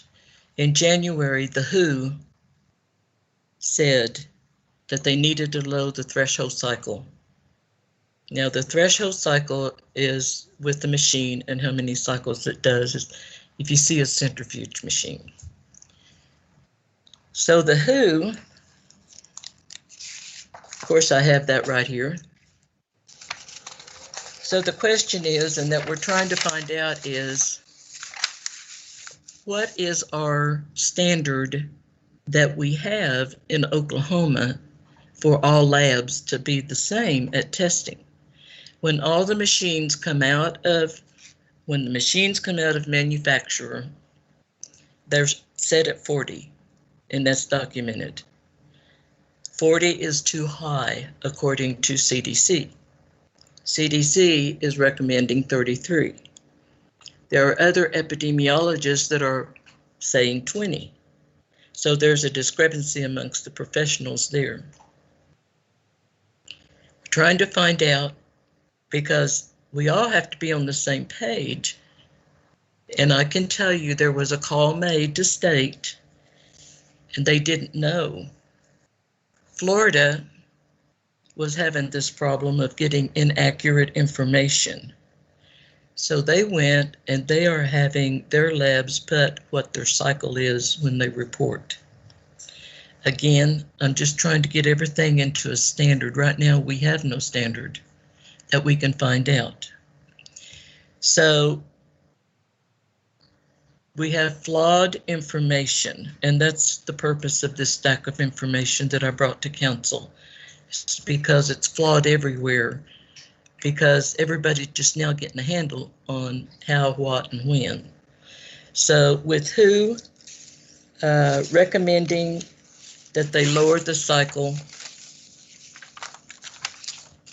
again, this is from WHO. While the PCA test can have up to 40 cycles of amplification. Dr.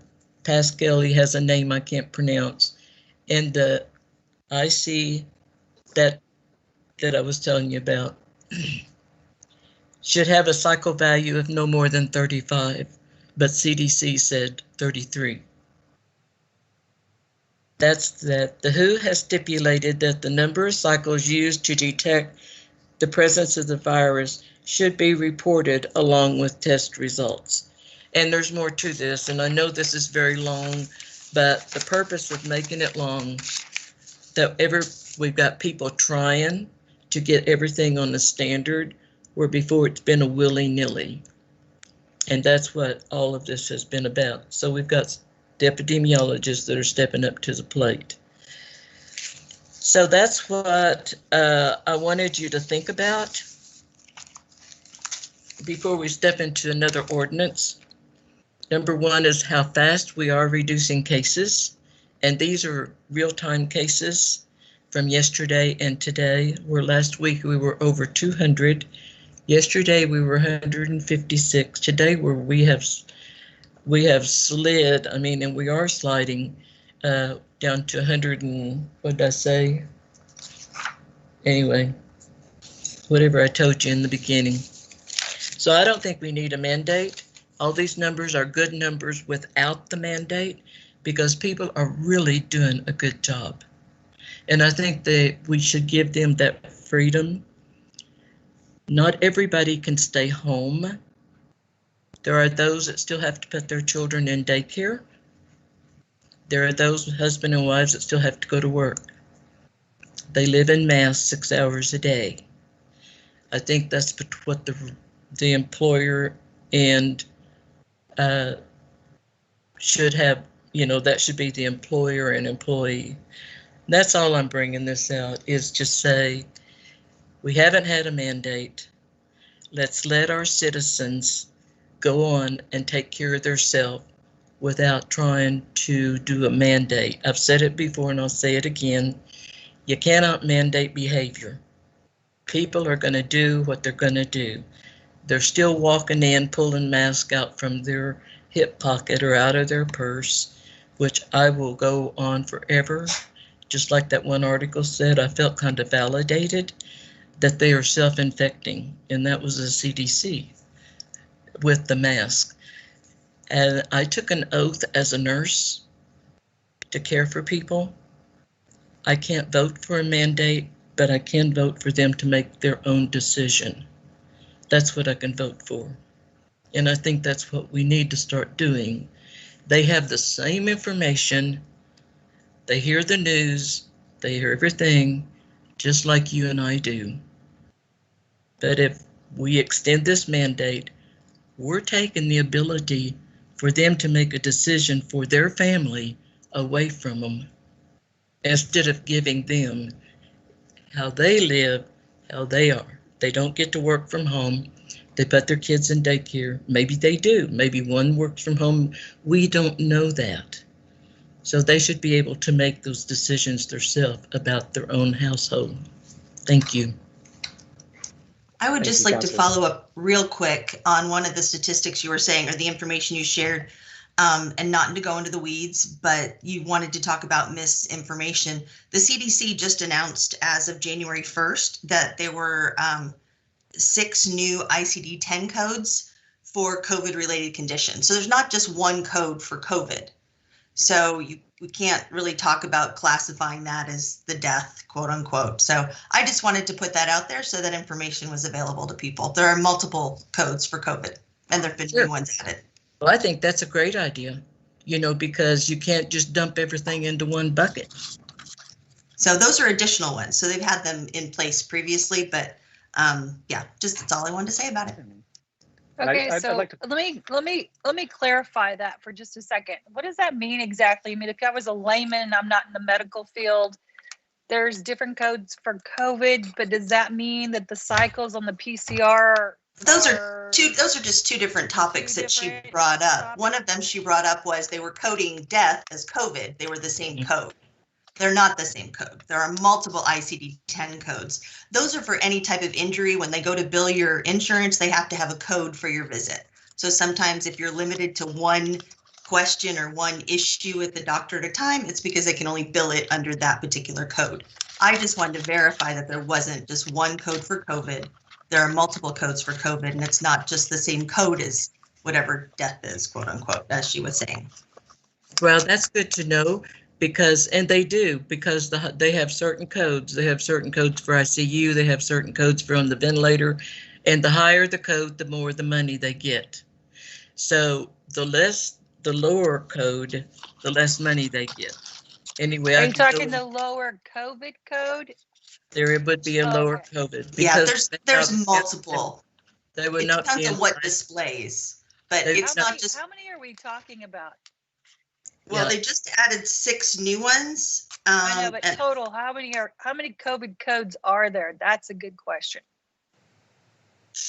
I don't know offhand. I was just looking up that. I was just trying to verify that the code for death wasn't COVID. That's all I was trying to verify. But if you're saying that there's multiple codes for COVID, okay, but I'm saying how many are there? Okay, well, I mean, I can find out. I mean, Okay. here, I'm just going to give you an example because I can really explain don't that. think Okay. this is the topic at hand. I just wanted to show to her, she's telling us about misinformation. She was sharing with us misinformation. That's all it was. I think we should really just stick with the whole mask issue in No, itself. I get that, Dawn, but I just want to know, since you brought up the topic, how many Okay. different COVID codes are there? Okay, it Because says, if I'm in the ICU unit, or I'm sorry. If I've died and I had a previous heart condition, how many codes could that come under? How many codes widely many. are we Let me talking give you an about? example of the new Okay. codes, okay? Because I didn't look up the whole set. It just says that on December 3rd, the CDC implemented 6 new ICD-10 codes to identify conditions related to novel coronavirus. Okay. And they are things like pneumonia due to COVID, which is called pneumonia due to SARS-CoV-2. There's another one that's inflammatory syndrome, multiple system inflammatory syndrome in children, pediatric inflammatory multi-system syndrome. So because the COVID is new and they're finding out there's all these different variations of it, they had to come up with codes to be able to identify them. And So what those you're saying is if they had a pre-existing condition and they contracted COVID and they tested positive for COVID, they've coded it a different item under the CDC guidelines. They don't have to test not positive, Donna. They took that away. They do not have to test positive in September. If they test probable, they can say COVID. What's happened? Oh, so it could be hundreds and hundreds of codes. These are conditions related to COVID, is what they're saying, according to the CDC. But they tested. Let me give you an so example. one of you saying they tested and one saying they didn't. Because this has a big impact on the numbers. All I said on this is the text. It says from the article, for pulling up articles, which is from Health Leaders Media, CDC announces the new codes. All it says here is that they announced the implementation of 6 new ICD-10 CM codes to identify conditions related to novel coronavirus. So these are all conditions related to COVID-19, according to the CDC. Right, but that doesn't give you a list, Dawn, of what they've had prior to, other than these 6 new ones. But they could go tomorrow. Donna, the point I was trying to make was death is not the same code as COVID. That's what I was trying to say. She was saying they're coding dead people as COVID, is what she said. Well, it's kind of the same thing, to be honest with you. I mean, what you're saying and what she's saying. So if there's all these codes out there for COVID, which is what you're basically telling me. It's kind of like the flu. Okay. Then if I had a heart disease, or say I have, I don't know, something wrong with me that was a pre-existing condition, but yet I have died, and that makes me ache. But it's just the fact that then they tested me for COVID. I'm going to go into this category, even though it's not what we would think is like under one description of COVID. It could be 2,000 descriptions of COVID, but I'm still going to be listed as COVID because that's the guidelines given to me by the CDC. I do not know how they go about deciding the coding. I don't know when that's decided, okay. Donna. So I can tell you that. The 6 new codings of COVID has no relevance, because if we don't know how it works, then we don't need I can find out for you if you want me to, and I can spend 30 minutes going over it. No, the point is, Kay said COVID had the same code as being dead. It doesn't. There are multiple codes, is what I'm trying to say. I don't think that's what she said. Yeah, I'm not so sure. She said she did. She even said yes. That's not what you said. Okay. Let's have one person at a time. Yeah. Okay, I'm done. Go ahead, Corey. Well, I don't know what she said. We can ask her what she said, to be honest with you. We can go back and do that. She said she did say that. Okay, well, we can let her explain it again. I think. Well, let's bring it back around to masks. And I think that how things are diagnosed and some of the cases that I think we can talk about that for hours, but can we bring it back to the matter at hand, and that's masks. Then I do want to just point out one thing. Yes, the line of Jenks cases, it goes like this and it's going down. And Broken Arrow, same thing. You'll notice that it's general same shape. Probably has more to do with the holiday season than anything. But I think it's important to look at the cases, to put those lines on top of each other. And I guess you guys can't see that. Can't Oh, well. see it. But yeah, but that's Sorry. okay. But anyway, I mean, again, I'd be happy to share this with you. This is something that THD sent today, and it gives the cases for Jenks over the last several months, the cases for Broken Arrow over the last several months, cases for Bixby over the last several months.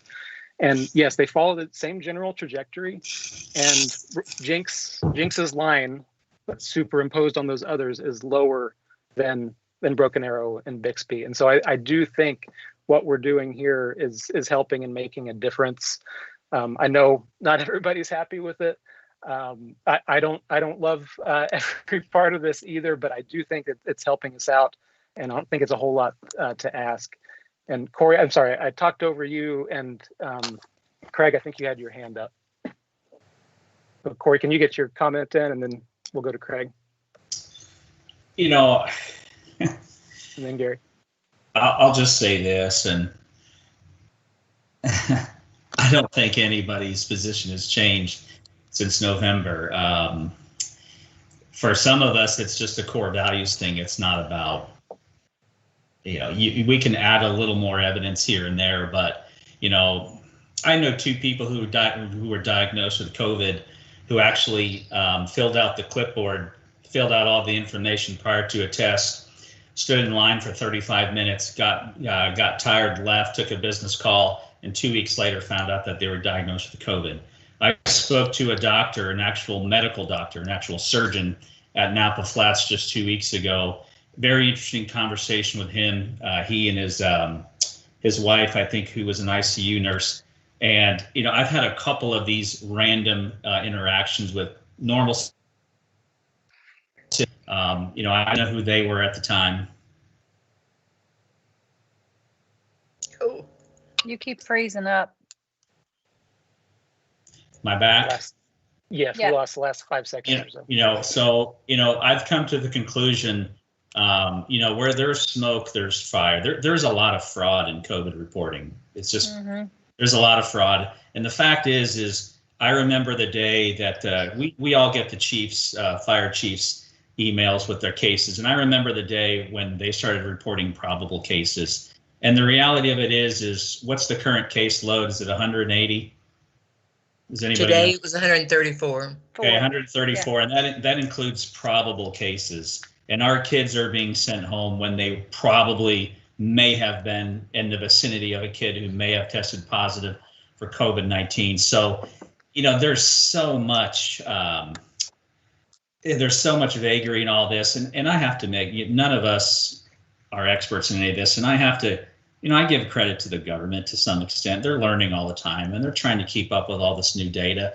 And, to Councilor Dyke's point, sure, she's not wrong, but we've had COVID around for 10 months with ridiculous reporting prior to these codes even coming into effect. And if she said they were effective January 1st, well, it's only February 16th, whatever the date is. So, the data can change. You guys, we can talk with different doctors and we can experience different things. But when it really comes down to, I think Kay Lynn's purpose of giving us all this new data tonight was relevant. It's completely relevant to the discussion. If the data doesn't support mandating mask wear, then you shouldn't do it if the data doesn't support it. And I think clearly in this particular group of us 7, there's obviously some variances in what data most of us are listening to. And that's okay, because we all have people talking in our ears, and that's not going to change. But the reality on the street today is we have 130 cases. Most of them are probable. And I'm going to tell you this, Tulsa County is not doing a good job on testing. The PCR test is a joke. And I've had many doctors talk about our PCR testing.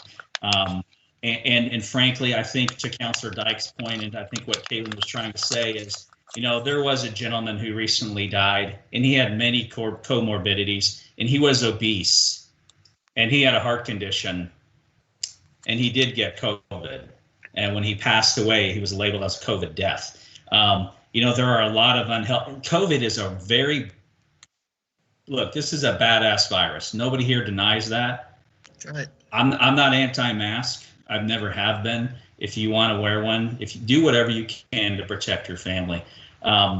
But there has been a lot of fraud in the reporting, and it's kind of evident to a lot of people. You don't have to listen to one side or the other to kind of figure that out. But as the city council, we're going to do a mask mandate. I think we do need to take into consideration all the new and relevant data, and these are probable cases. And you know what? None of us is God. We don't know how many people actually truly have COVID. We just don't. So, I applaud Councilor Lynn for all her hard work. I think she's one of the hardest working councilors we have. And I applaud Councilor Dyke for being a critical thinker and for always coming up with the most recent relevant data.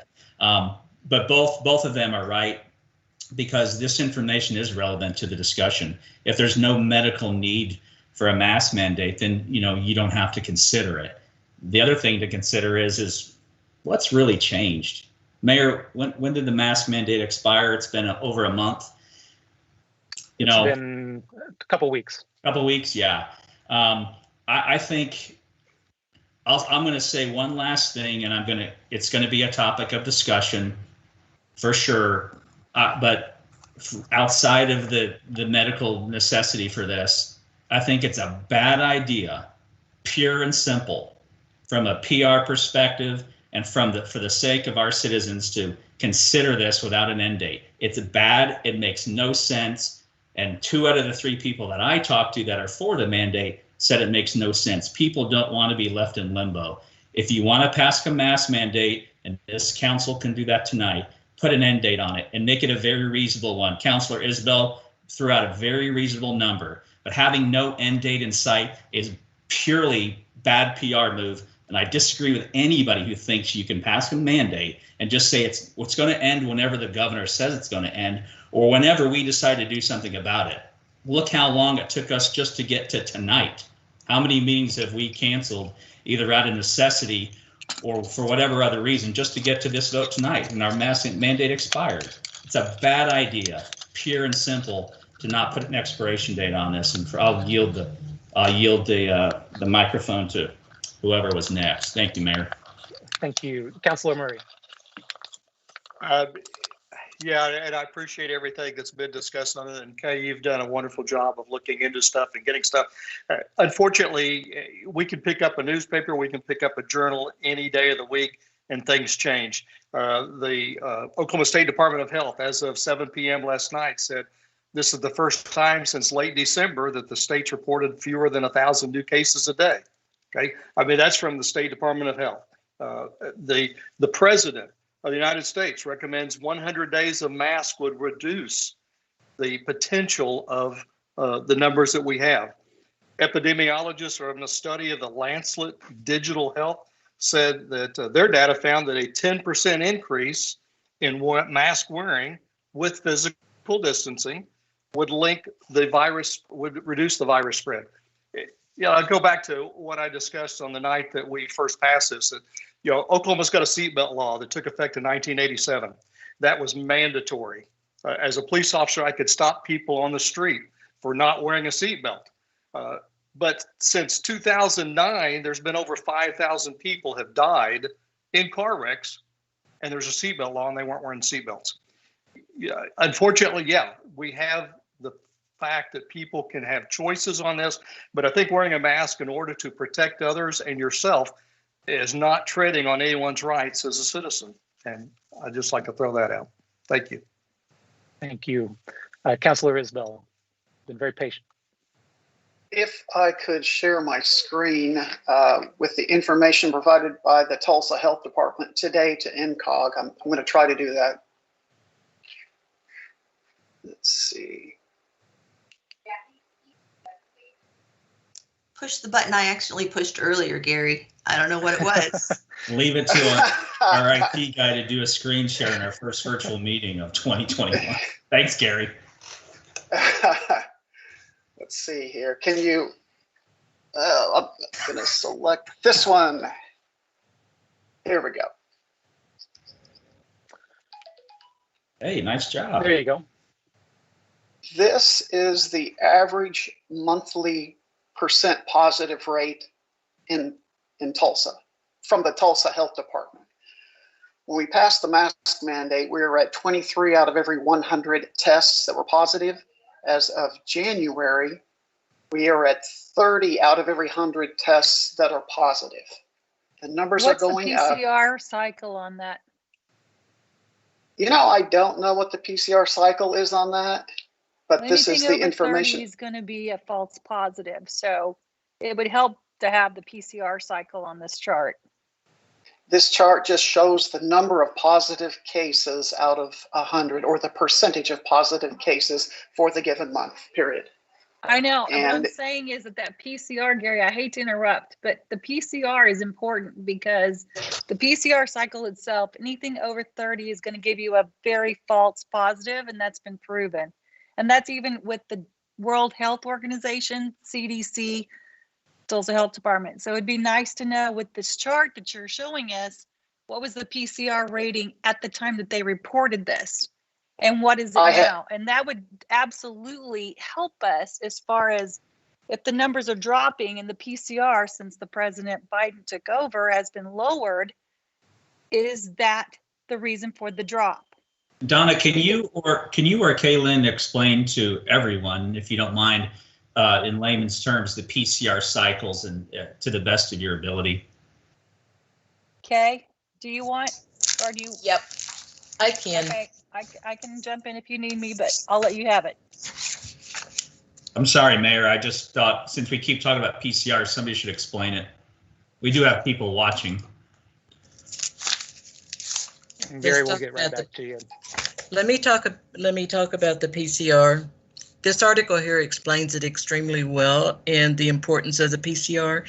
If you remember earlier, I talked about the PCR and the importance and the fact that we cannot make a determination whether the state health department has set a standard for Oklahoma.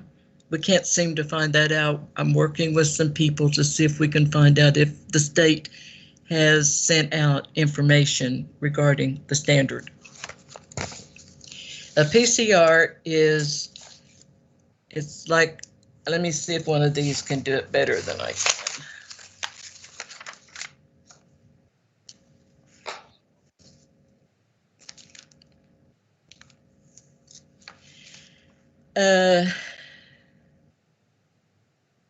It's cycle threshold. If you keep that in mind, it's a cycle threshold. A cycle threshold is what the machine is set on. Again, it goes back to the CDC set the cycle threshold at 33. That is CDC's recommendation. In that article that I read from WHO, it just said that we needed to decrease it. The question I can't answer is, do they think we should decrease it past 33 or leave it at 33? I will attempt to say the words if you want me to. PCR is an acronym. It has to do with when you have a virus, they put it in your your nose, or they test the antibodies, but antibodies will stick with the PCR. They take the swab, it's sent to the lab, and it's run through a machine. What happens, you've got live cells and you got dead cells. If you are fully loaded with the virus, meaning you have the virus, your cells are going to be more prevalent. Loaded means a high degree in the cells. That's how they can tell. If it's dead cells, it could have been there from from a common cold. Right. So that's where a discrepancy comes in. Whenever we talk about PCR, it's poly something something. So the thing that needs to be, and this article talks about the importance of a PCR. It's not against a PCR. It's about trying to get a standard so that we're all on the same page. So they take the test, then run it through the cycle machine. That's what determines whether you're positive or negative. They Right. also, go ahead. But it's the number of cycles they run it through. So the machine is set at 45 cycles when it's distributed. And when it was absolutely sent out to do this COVID testing, that's what they based it on. So what we're saying is but anything, and it's been proven that anything that's above 25 to 30, and 25 to 30 is gray, 30 cycles, Right. you can get anything over that is going to be a false positive. But if they've been running 40 to 45, you have thousands and thousands that have been positive as COVID, but they may not be. That's what I'm trying to get to. It's just the fact that if you run it higher than that, that's where your false positive comes in. And this article explains that this false positive is picking up the dead cells from a coal because it's all in the same family. So you're not getting a true COVID. Whereas if you keep the lower cycle, it's going to pick up the cells that are active. And depending on when you get tested, if it's 5 days later, 7 days later, or if it's within the first 3 days. So we're just trying to point out that there's a lot of inaccuracy in the testing. The numbers may be skewed. That's all we're trying to say. And if you go out to the World Health Organization, which is WHO, or the CDC, or the Tulsa Health Department, ask them the cycles. That's all I'm getting to. And I think that's just the point we're trying to get to. It's just false information that's been spread. So we're just trying to bring you some accurate information. Okay, and thank you. I want to get back to Gary and Gary, can you get back to this is the best data we've got. And so please continue, Gary. Okay, I'm going to bring the screen up again. These are positive test results from multiple labs, from multiple facilities that have been reported to the Tulsa Health Department. So the PCR is going to be different on all of these. All I was trying to say is that when we passed this mask mandate, we were testing 23 out of 100 positives. And as of January, we are now testing 30 out of 100 as positive on the tests at the Tulsa Health Department. And I'm going to go on to another screen here. I'm going to zoom in and I hope it comes through. This is as of yesterday. Jenks is right here, 74037. We are still in an extreme severe risk 2 category. That has to do with the numbers per 1,000 people in the city. We are still, as of yesterday, in a curious state, in a cautious state, extreme severe risk 2, as per the Tulsa Health Department. I'm going to zoom out for just a minute here. I'm going to zoom in on this graph here. 7-day rolling average of cases. This shows that everything is coming down, as the mayor has stated, as Councilor Lynn and Councilor Ojai have stated. The numbers are coming down. But these are the 7-day rolling average of cases in November when we enacted the mask mandate. They're coming down. Yay, great. That is wonderful. They're still double what they were when we met to enact this ordinance. We're not there yet. And one other thing I want to add, and I'll turn the floor over, is the simple fact that there are multiple strains coming into this country. The UK variant has already been shown to be in Oklahoma.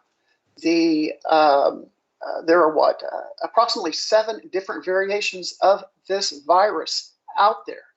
I've seen reports where people have had multiple cases of COVID because they had antibodies to one, but still caught another variant. We are not out of the woods yet. With respect to the testing in the state of Oklahoma, we have approximately 4 million people. And we have had 414,000 positive cases, which is approximately 10%. Now, if you look at the World Health Organization, they indicate that approximately 16% of COVID-19 patients are asymptomatic. So if you add the 10% that have tested positive and the 16% that could be positive but asymptomatic, if I'm not sick, I'm not going to go to the doctor, I'm not going to get tested, you wind up with 26%. That leaves approximately 74% of Oklahomans who do not have antibodies to this group of viruses. And I'm going to call it a group of viruses because there are variations, and they're already talking about supplemental injections to take care of them. Now, with that being said, I think it is in our best interest to extend the mask mandate in the city. I'll turn the floor back over. Actually, I think you just proved the point that masks don't work. Mm-hmm. Because we've had a mandate in, and Tulsa has a mandate in much longer than we have. Broken Arrow has not had a mandate. They're 30% down. All of the numbers that I quoted before, where the Oklahoma State Health Department was following the mandated cities versus non-mandated cities, in all, there was 2 months there that they were a straight line where they were together, but in all other, the non-mandated, where people were given the choice to do, because if you give a person a choice to do the right thing, they're going to do the right thing. And I counter that with Councilor Murray's presentation earlier about seatbelt laws. More people are dying today than they did 20 years ago because they're not wearing the seatbelts that they're supposed to be wearing. So I counter your statement with the fact that just because there's a mandate doesn't mean that people are doing it. And I see violations every day, both in downtown Tulsa and through Jenks. So if we give the people an opportunity to make a decision on their own with the information, because when you go to the stores, you see them in masks, right? Because the stores require them. But you see violations on what's happening getting into the store. That's the whole point. They don't wear them. They put them on the seat of the car. They hang them off their mirror. I saw one put it on their gear shift, et cetera, et cetera. I'm finding them on the ground where people are just throwing them on the ground. This is the point that I'm making, and you did, because there's not been a change. Tulsa's been mandated since, I don't know, I'm going to guess July. In the graphic I showed, the numbers are coming down. They are coming down. The 7-day average is coming down, but it's not where it should be. No, and but Broken Arrow still has it beat with no mandate. Just like the numbers that I said before with the non-mask, there are examples. That's why I gave that mountain of examples regarding the CDC study. The CDC study, which is one of the first ones that I gave you. Look at council ourselves here. 4 of you voted for the mask mandate. 2 out of the 4 had COVID, and you wore a mask. One of you stayed home. I don't think that has anything to do with it, Kay, and I'm not one of those people, but that's totally off topic. How can it be off topic?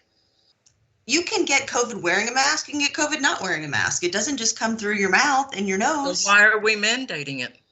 Well, you know why? If you want to talk about that, the mask is not 100% effective, but it is effective in reducing the morbidity or the virus count. That has been proven. Masks will reduce the amount of virus that you spew into the air. Can you see this where it says CDC right here? No, I cannot. Okay, I wish you could. CDC study finds overwhelmingly majority of people getting COVID wore masks. It has to do with concentration. It has to do with people not doing it correctly. If people did it correctly and they didn't feel forced, they didn't pull it out of their pocket or with winter out of their coat pocket and put it on. The World Health Organization has stated that 16% of all people who have COVID are asymptomatic. Those people are spreaders. And whatever we can do, whatever I can do to help reduce them spreading the virus, I'm going to do. Actually, that's my case. If you'd researched that a little bit deeper, since the WHO has changed its stand on the PCR. No, I have a fact-checked article on that too, Kay. It says it's not true. And that's from February 11th. Well, so I mean, my point here is I understand all of the misinformation out there. We can pick any article we want to go with whatever our beliefs are. What I'm going to do is I'm going to continue to support a mask mandate because the majority of constituents I've heard from want a mask mandate. They feel better having one in place. And so I'm going to take all this information, and I found information that says one thing and you found information that says another. But ultimately, if I was to look at the overwhelming response to people that I've spoken with about it, they're for a mask mandate. And as Corey likes to point out, we're here to support our constituents, and that's what we do. And so from the ones I've heard from, this is what they want. And so that's why I'm going to do it. I'm not going to drag all of the other information into it at this point. I'm just going with what they are comfortable with. The other thing I'd like to recommend on this ordinance, okay, we need to change the reason why. The other one expired. This one is exactly like the other one. They're using data. The data that you're using in this ordinance to make it where we should do it goes back to October of 2020. We need to use ordinance. We need to use data today from our health department that supports the fact that we need a mask mandate. This is for our November 3rd. Was it November that we approved it? Yeah, November 10th. Yeah, this is October 30th, 2020. We need new information. This needs to go back to the drawing board as to why we need to approve it, why we're doing this. We need an expiration date. So this needs to be reworked also. And we should do that tonight, because I sure don't want to sit through another one of these meetings. These are painful people. Well, page 150 has some more updated information on it, Kay. I know that page 149, you're right, it does have old data, but on page 150 does have some more current data. Well, it right, but it's the total mandate. It needs to be correct. And you're right. I understand where she's coming from. And if we from. put a limit on this, we are going to come back and review it. So I absolutely think we do need an end date. And if we're going to vote on this, we need to agree. Is it going to be 30, 60, 90, 120, 180? We need to agree on it, because it does need an end date. It doesn't need to be open. What verbiage should be changed appropriately so we can make sure to have that noted when we, should we, I guess the thing is, once everyone's talking, shouldn't we vote and then decide on an end date? I mean, how does that all happen? In what order? Well, we don't decide on the mandate until we make the adjustments to the mandate. Yeah, we can amend it with the end date. But this has been a really good discussion. We had a lot of citizens call in with comments. I'd like to go ahead and listen to those, and then we can bring it back to council and vote, and we can talk about what that end date would be. I have no problem with that. So Brandon, do you have those comments you can play for us? Carrie is going to be playing them. Okay, great. I'm Dr. Robert Marsh, a board-certified orthopedic surgeon in Jenks, Oklahoma. I live at 12051 South 18th Street East, Jenks, Oklahoma. I am calling regarding to item number 4, ordinance number 1541, and I do not support the mask. What we are hearing is a complete lie. Hitler wrote in Mein Kampf, if you repeat a lie enough, it becomes a truth. Let me explain the mask. In the United States, we've been told the mask will decrease this disease. That's completely false. Johns Hopkins released a webinar in November 2020. They found that there was no increase in death in the United States from previous years. In fact, the COVID deaths had increased proportionally to the lack of death in end-stage heart disease, which is typically number 1, end-stage cancer is typically number 2, and renal failure, which is typically number 3. So they're attributing normal deaths to COVID deaths, and the researcher actually stated that that was a manipulation of the data. In fact, the U.S. had the highest life expectancy last year alone in the last 9 years. So that's a complete manipulation of the truth. It shows we don't have a pandemic. Broken Arrow saw a 30% reduction in COVID from January 21.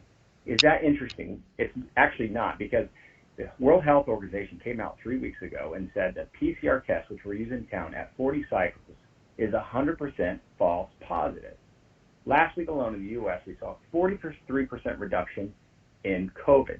In fact, the CDC's data from September of 2020 actually said 74% of the patients they followed that contracted COVID were mask wearers versus 4% were non-mask wearers. The Oklahoma data for masks also showed this year it didn't make a difference. In fact, it showed a 4% reduction in COVID when they didn't have the mask, and so they quit tracking this. As a Christian physician, I spoke out in Broken Arrow. We cannot alienate people because of your fear. Fear makes bad decisions. Bravery is making the correct decision in the presence of fear. I spoke with a kid with Tourette's who had to switch school because he can't wear a mask and they didn't respect his medical exemption.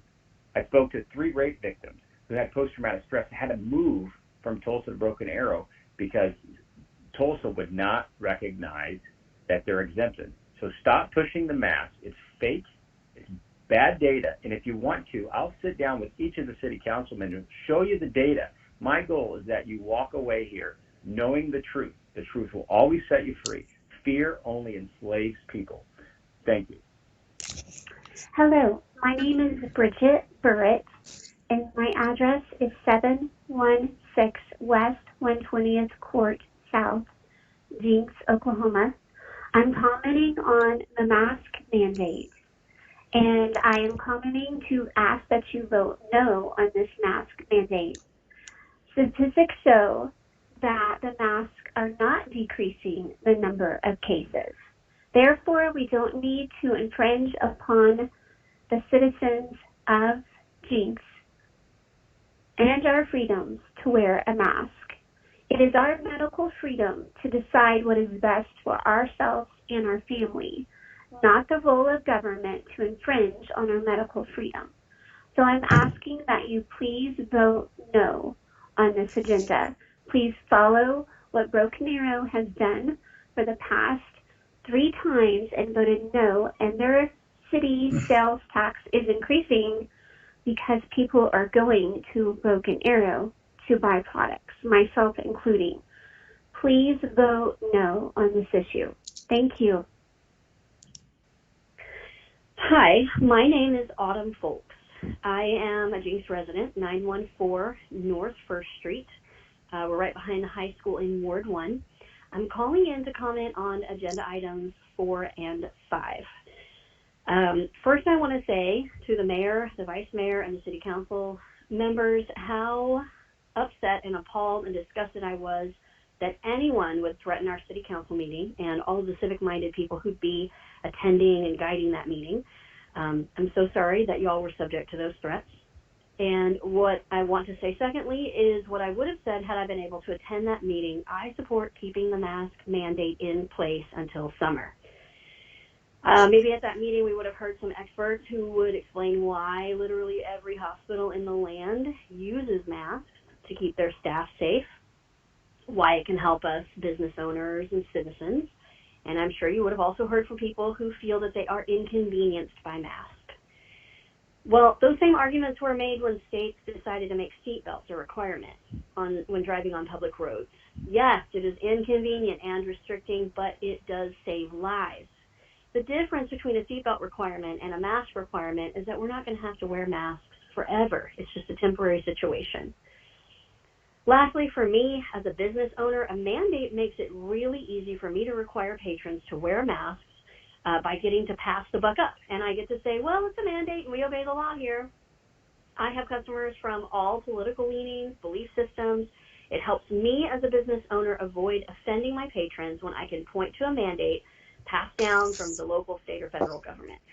So please, please, please do the right thing in the face of this ugly, threatening opposition and renew the mask mandate for Jenks USA.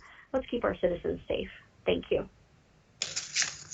Hi, this is for George Borland, 3714 West 109th Street South. Agenda items on the 216 agenda are items 4 and 5, Ordinance 1541, supporting the original Ordinance 1538. And here is George with his comment. I hope that you will extend the mask mandate for Jenks, particularly given the new variations of the virus that allow it to spread more rapidly. It's a simple thing that we can do to help prevent the spread. Even though I am completed with my double vaccination process, I plan to continue following CDC protocol for the foreseeable future, including the wearing of masks. George Borland. Thank you very much. Hello, my name is Clay Clark. My office is located at 1100 Riverwalk Terrace in Jenks, Oklahoma. I'm commenting about Ordinance 1541, the mask ordinance 1541, and I wanted to provide ample examples or reason as to why the mask mandates don't make sense. First off, the models that said 2.2 million people would die, those models were created by the Abdul Latif Jameel Institute, and Dr. Deborah Birx herself, the Scarf Queen, reported that the actual models were off by 25 times. So that means instead of 2.2 million people dying from COVID-19, they projected that 88,000 people would die from COVID-19, which is significantly less than the number of people who die from smoking every year. 2, the PCR tests, the COVID-19 tests, they're supposed to be set at 17 cycles or 17 amplifications, and they are falsely calibrated at 35 to 40 cycles, in some cases 40 plus cycles, and you can see Dr. Jim Meehan or Dr. Richard Bartlett to prove this. So it's a lot like a speedometer is telling you that you're driving 400 miles an hour when you are in fact driving 7 miles an hour. So the models were false. They were produced by Neil Ferguson from the Abdul Latif Jameel Institute. The PCR tests are falsely calibrated. And finally, the overall number of deaths in the United States this year has not gone up, but the number of flu deaths, the number of heart attack deaths, the number of pneumonia deaths have gone down. So what's happening is we are misattributing deaths and saying that people are dying with COVID-19, but the overall number of deaths is not going up. So again, the models that said 2.2 million people would die, those are false. The PCR tests are falsely calibrated. The number of deaths in the U.S. has not gone up, and a pandemic does not suspend the U.S. Constitution. So do not mandate masks in Jenks, Oklahoma, and that's all I have. Julia Marriott, and my address is 4702 South 195th East Avenue, Broken Arrow, Oklahoma 74014, and I'm calling about item number 1541, the mask resolution. So I wanted to give some feedback on this. I encourage you all to vote this down for several reasons. One, the models that predicted 2.2 million people would die were way overblown, and they were false by Neil Ferguson, and he is the UK Imperial College director. He's not anymore, actually. Look into that. Also, the reporting, the guidelines, the cases were largely inflated, and then hospitals were actually paid and compensated for every COVID diagnosis that they had. And again, this makes no sense. The deaths in 2019 and the deaths in 2020 were down, so why are we even having this conversation? So again, the models that predicted 2.2 million people were going to die last year were false. The actual cases were largely inflated to the hospitals, and there's no point in having this whenever less people are dying in this year than before. So if it's a pandemic that's killing everyone, why do we have less deaths? Again, the models were hugely overblown that predicted 2.2 million people were going to die. Those models were false. Those models are wrong. Again, the hospitals inflated numbers in 2020, inflated the COVID-19 diagnosis and the numbers, and increased their revenue for it. And again, less people have died, so there is no point in continuing a mass resolution conversation. Again, the models that predicted 2.2 million people were going to die from a disease that caused this pandemic were hugely overblown and false. And again, the hospitals reporting cases, the tests were uncalibrated. They've changed that now this year, but that generated cases being overblown. So again, the hospitals were compensated for that. It makes no sense to still have this conversation. And then last, again, there are less people dead this year overall than there were last year. Again, why are we even having this conversation? I still have more time. So the models, 2.2 million people were going to die, were wrong. They were false. The models were false. They messed up by over 25 times. They came out and admitted that there was no pandemic. Again, the hospitals were inflating those numbers. Again, less people died this year than last year. There's absolutely no point in having this conversation. Thank you for your time. I encourage you to vote this resolution down. It makes absolutely no sense. I live in Broken Arrow, but I work in Jenks, and this doesn't make any sense anymore. Thank you. Hello, my name is Janice Beck. I live at 1908 West 91st Street. I am commenting on item number 4, the mask mandate. I would like to say no masks. We should be able to decide for ourselves if the benefits outweigh the risks. If an individual or a business feels it is necessary, then so be it. That should be their decision. It should not be forced upon us. Please do not place another mask mandate on us. Or please do not reinstate the mask mandate. No masks. Thank you. Hi, this is David Randolph at 745 West 99th Street South. I'm calling about item 4 on the agenda, the mask ordinance. Dear Mayor, Vice Mayor, and members of council, 504 individuals have signed a petition calling for the Jenks City Council to adopt a mask ordinance. It reads in part, the challenge we face now as a community is COVID-19. For as long as the virus is present in significant numbers, life cannot return to normal. Even more, COVID-19 is dangerous or deadly, especially for the vulnerable. As cases spike, the answer is simple. We all need to wear a mask. Studies have proven that masks greatly reduce transmission of the virus, which we desperately need. Also, a mask ordinance is a better alternative than a lockdown and allows us to go about our business in a far safer way. I'll keep this brief, but you should know that if all 504 people called in for 3 minutes, it would take you more than 25 hours for you to hear all of them. Many citizens in Jenks want this. I'll also add that a mask ordinance will help keep schools open and Jenks businesses going. This isn't a lockdown and will actually help prevent a future lockdown. There's a lot of disagreement on whether masks work. I encourage you to respect the findings of the CDC that masks are effective and most effective when everyone wears one. The CDC also has great case studies showing that mask ordinances reduce community spread. Masks are also a minimal cost on freedom. Sure, I don't like wearing a mask, and you probably don't either. But by not wearing one, you're taking away others' freedom, their health, and sometimes their lives. This is a serious issue. This ordinance is only a temporary emergency measure and should and will expire. Also, with good news on the horizon about vaccines, hopefully we'll be out of this soon. I strongly encourage you to keep Jenks safe and adopt this ordinance. Thank you.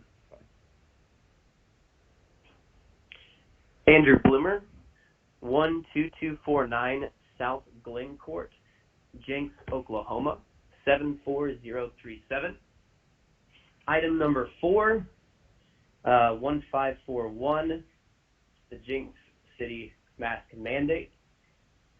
The CDC study shows that 70% of new coronavirus cases always wore a mask, while only 3.9% never wore a mask. The CDC also admits at no time has CDC guidance suggested that masks were intended to protect the wearers. The CDC also says if you Google search CDC green zones, that's CDC green zones, if you search that term, there's a link to the CDC's website. On that link, the CDC talks about how to handle the coronavirus,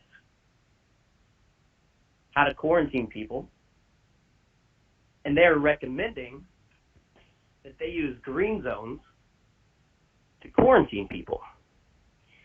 And on this page, they talk about how we are going to be switching homes in our neighborhood and using other people's homes to quarantine. They also talk about, in the level 3 green zone, the camp sector or level, where they will build camps. This is the CDC's website. Google search CDC green zone, where they will build camps, and it says this quote right here on the website, the cdc.gov, with one entrance and one exit. Further down on this page, it talks about how to deal with anxiety and stress when separating families in the camps. And this is where we're getting our science from. Why are we listening to the CDC? Hi, my name is Claire Farr, and I live at 11902 South State Avenue in Jenks, Oklahoma 74037. I'm commenting on agenda item number 4 relating to reenacting the mask mandate during the COVID-19 pandemic civil emergency.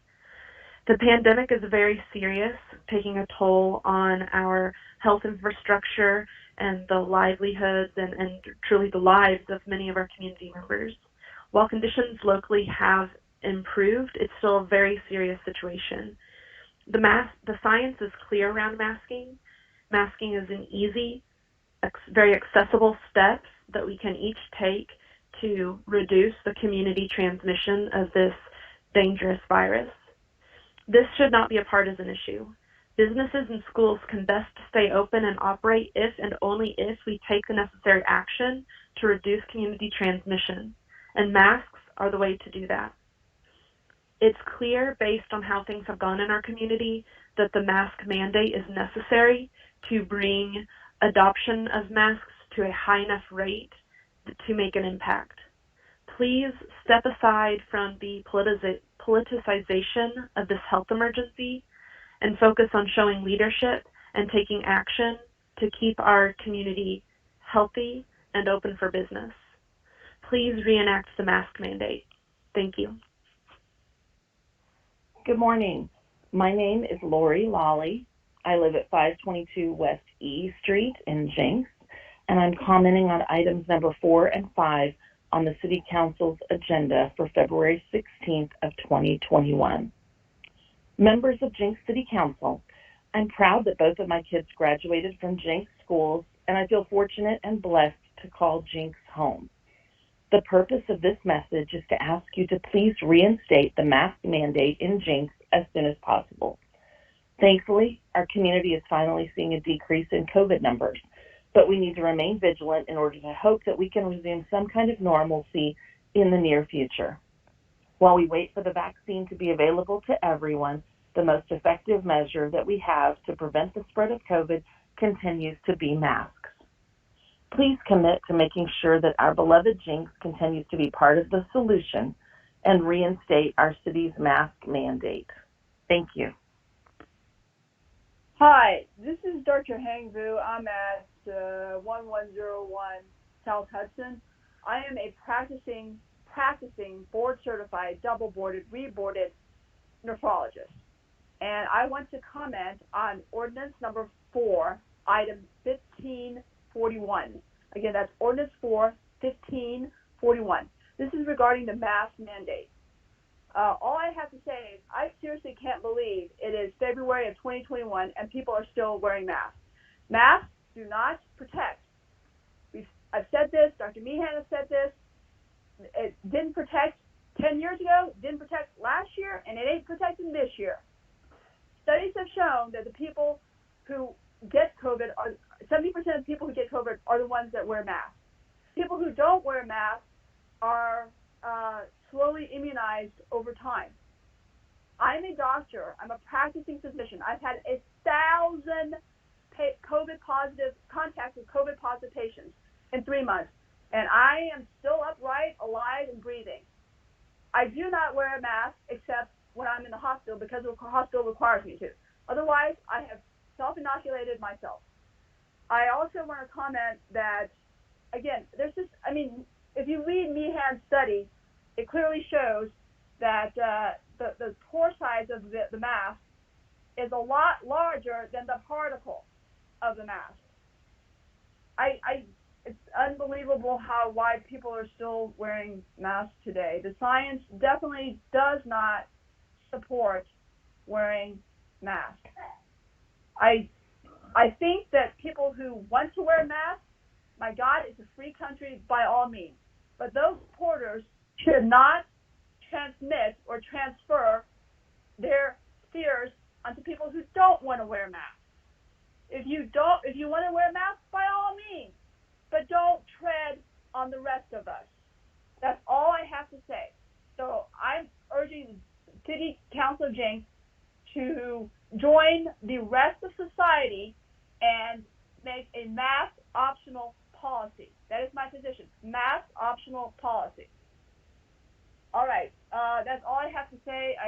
you guys somewhat make a decision that's, one, mainly scientifically based, and two, respects the constitutional rights of the citizens of James. All right, thank you. Bye. Okay, thank you, Carrie and Brandon, for putting those together. There was some discussion about an end date. I'm okay with an end date. I think it makes sense. Gary mentioned 120 days. Is that something we can all agree to?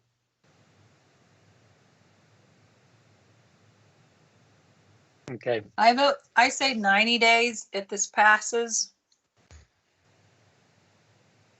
Okay, Well, if we go with look what at the the president has recommended, 100 days, we could look at that. That's kind of in between the 90 and the 120. Or if not, look until, I don't know, at the end of school. But I don't know if school's going to go into June or not. I'm thinking, the end of May. But I'm okay with either one of them. But yeah, an end date. We need an end date if we're going to pass it. Well, I think that we need new evidence in it that shows that we actually need the mandate, because the evidence since January 1 does not show that we need the mandate. We need more information, because you're using October the 30th of 2020. It's a whole different world today than it was in 2020. Why don't we, Councilor Murray made a good point about the end of school. 100 days could be a good even number there. I'm sorry, Councilor Box. What were you No, you're good. You're good. Did you ignore my comment, Mayor? Well, we were talking about the end date, and I think the current data does show that we still need a mandate. So I disagree with you there, but I think right now we can just talk about the end date and what that looks like. Councilor Box, what were you going to say? 100's a great number. I don't have a problem with that. I think it's a number that, we have to, our responsibility too is we have a lot of people in the city of Jenks that want us to do something tonight. So I'm going to break ranks a little bit and say, I don't really give a damn about all the whereases, because it's not going to change anything. There's no way in hell we're leaving tonight without voting yes or no on this mask mandate, or we're just going to set off a Facebook storm for the next 2 weeks. So I would encourage all of you, yes, so what if the whereas data that's in the resolution or that's in the ordinance is old, it's not going to get changed tonight. So let's just realize that's a battle we're not going to win, and it's not even worth fighting. At this point, 100 days seems like a good number. We have an opportunity here. We all know that we're listening to different data. That's pretty evident. But I think we as a council right now need to make a decision tonight, and we need to set an example that, frankly, between the 7 of us, that it doesn't matter if we disagree. We're all professionals here. We're all colleagues. The citizens have asked us to do something. We've waited a couple of weeks to get this done. I'm not in favor of, unless the city attorney knows something that we don't know, that maybe we should update the whereas data. But guess what? If we do, we're not voting on this tonight. And that's not good from many perspectives, especially the PR perspective. The city of Jenks needs to be able to make a decision. And I don't care what side wins or loses. We need to decide and make a vote, because that's what we got elected and appointed to do. So I would encourage all of you to realize that it's a bad idea to walk away from this meeting without saying yes or no to this. And I do appreciate Councilor Isbell and whoever else it was to pick a number. I think from a PR perspective, we need an end date, and we need to make a decision tonight. And at the end of this, guys, let's be an example to everyone else that's out there on Facebook that let's show respect for one another and do this with dignity and grace, because guess what? No one's going to ever want to serve on the Jenks City Council again. If they read Facebook, if we have to put up with all the crap that people are saying about us already, who would want to do this job again? And our city needs the best qualified candidates for many years to step up and volunteer to do this job. So let us 7 lead with grace and respect each other when this is over. We all knew what this vote was going to be before we got here. So the debate has been healthy. And if anything, it proves that we have a good system here. We have a very good balance of counselors on our staff. between the 7 of us, we've had a healthy debate, and in the end, there's winners and losers, but we have to make a decision tonight. I would hope you guys would join me in agreeing that, yes, the whereas data is probably antiquated and old, but it's not going to change anything. So let's do what our citizens want, whether they're for us or against us, and let's pass or not pass this tonight. I would agree. Thank you, Councilor. And I would like to point out that the data in the ordinance, it does appear to be as recent as February 9th. Maybe Teresa could weigh in on that, but you know, I think your general point is correct, that this is whatever that data is. I don't think, I mean, we all know what the current data is, and so I don't think it's going to change the vote tonight. That's correct, Mayor. Teresa, your camera only shows your forehead. I see my whole face. I can see her. Yeah. I can't see her. I don't know why that is. The data was current. Okay. This is the date that the agendas were due last week on Wednesday. That was the current numbers as of last Wednesday in February. So. Okay, thank you. Okay, so go ahead. It does show that information. I just wanted to show Kay where it says on page 2 of that, it has information with the newer dates that you were looking for. Okay, so what about May 31st? School's out, Memorial Day's over.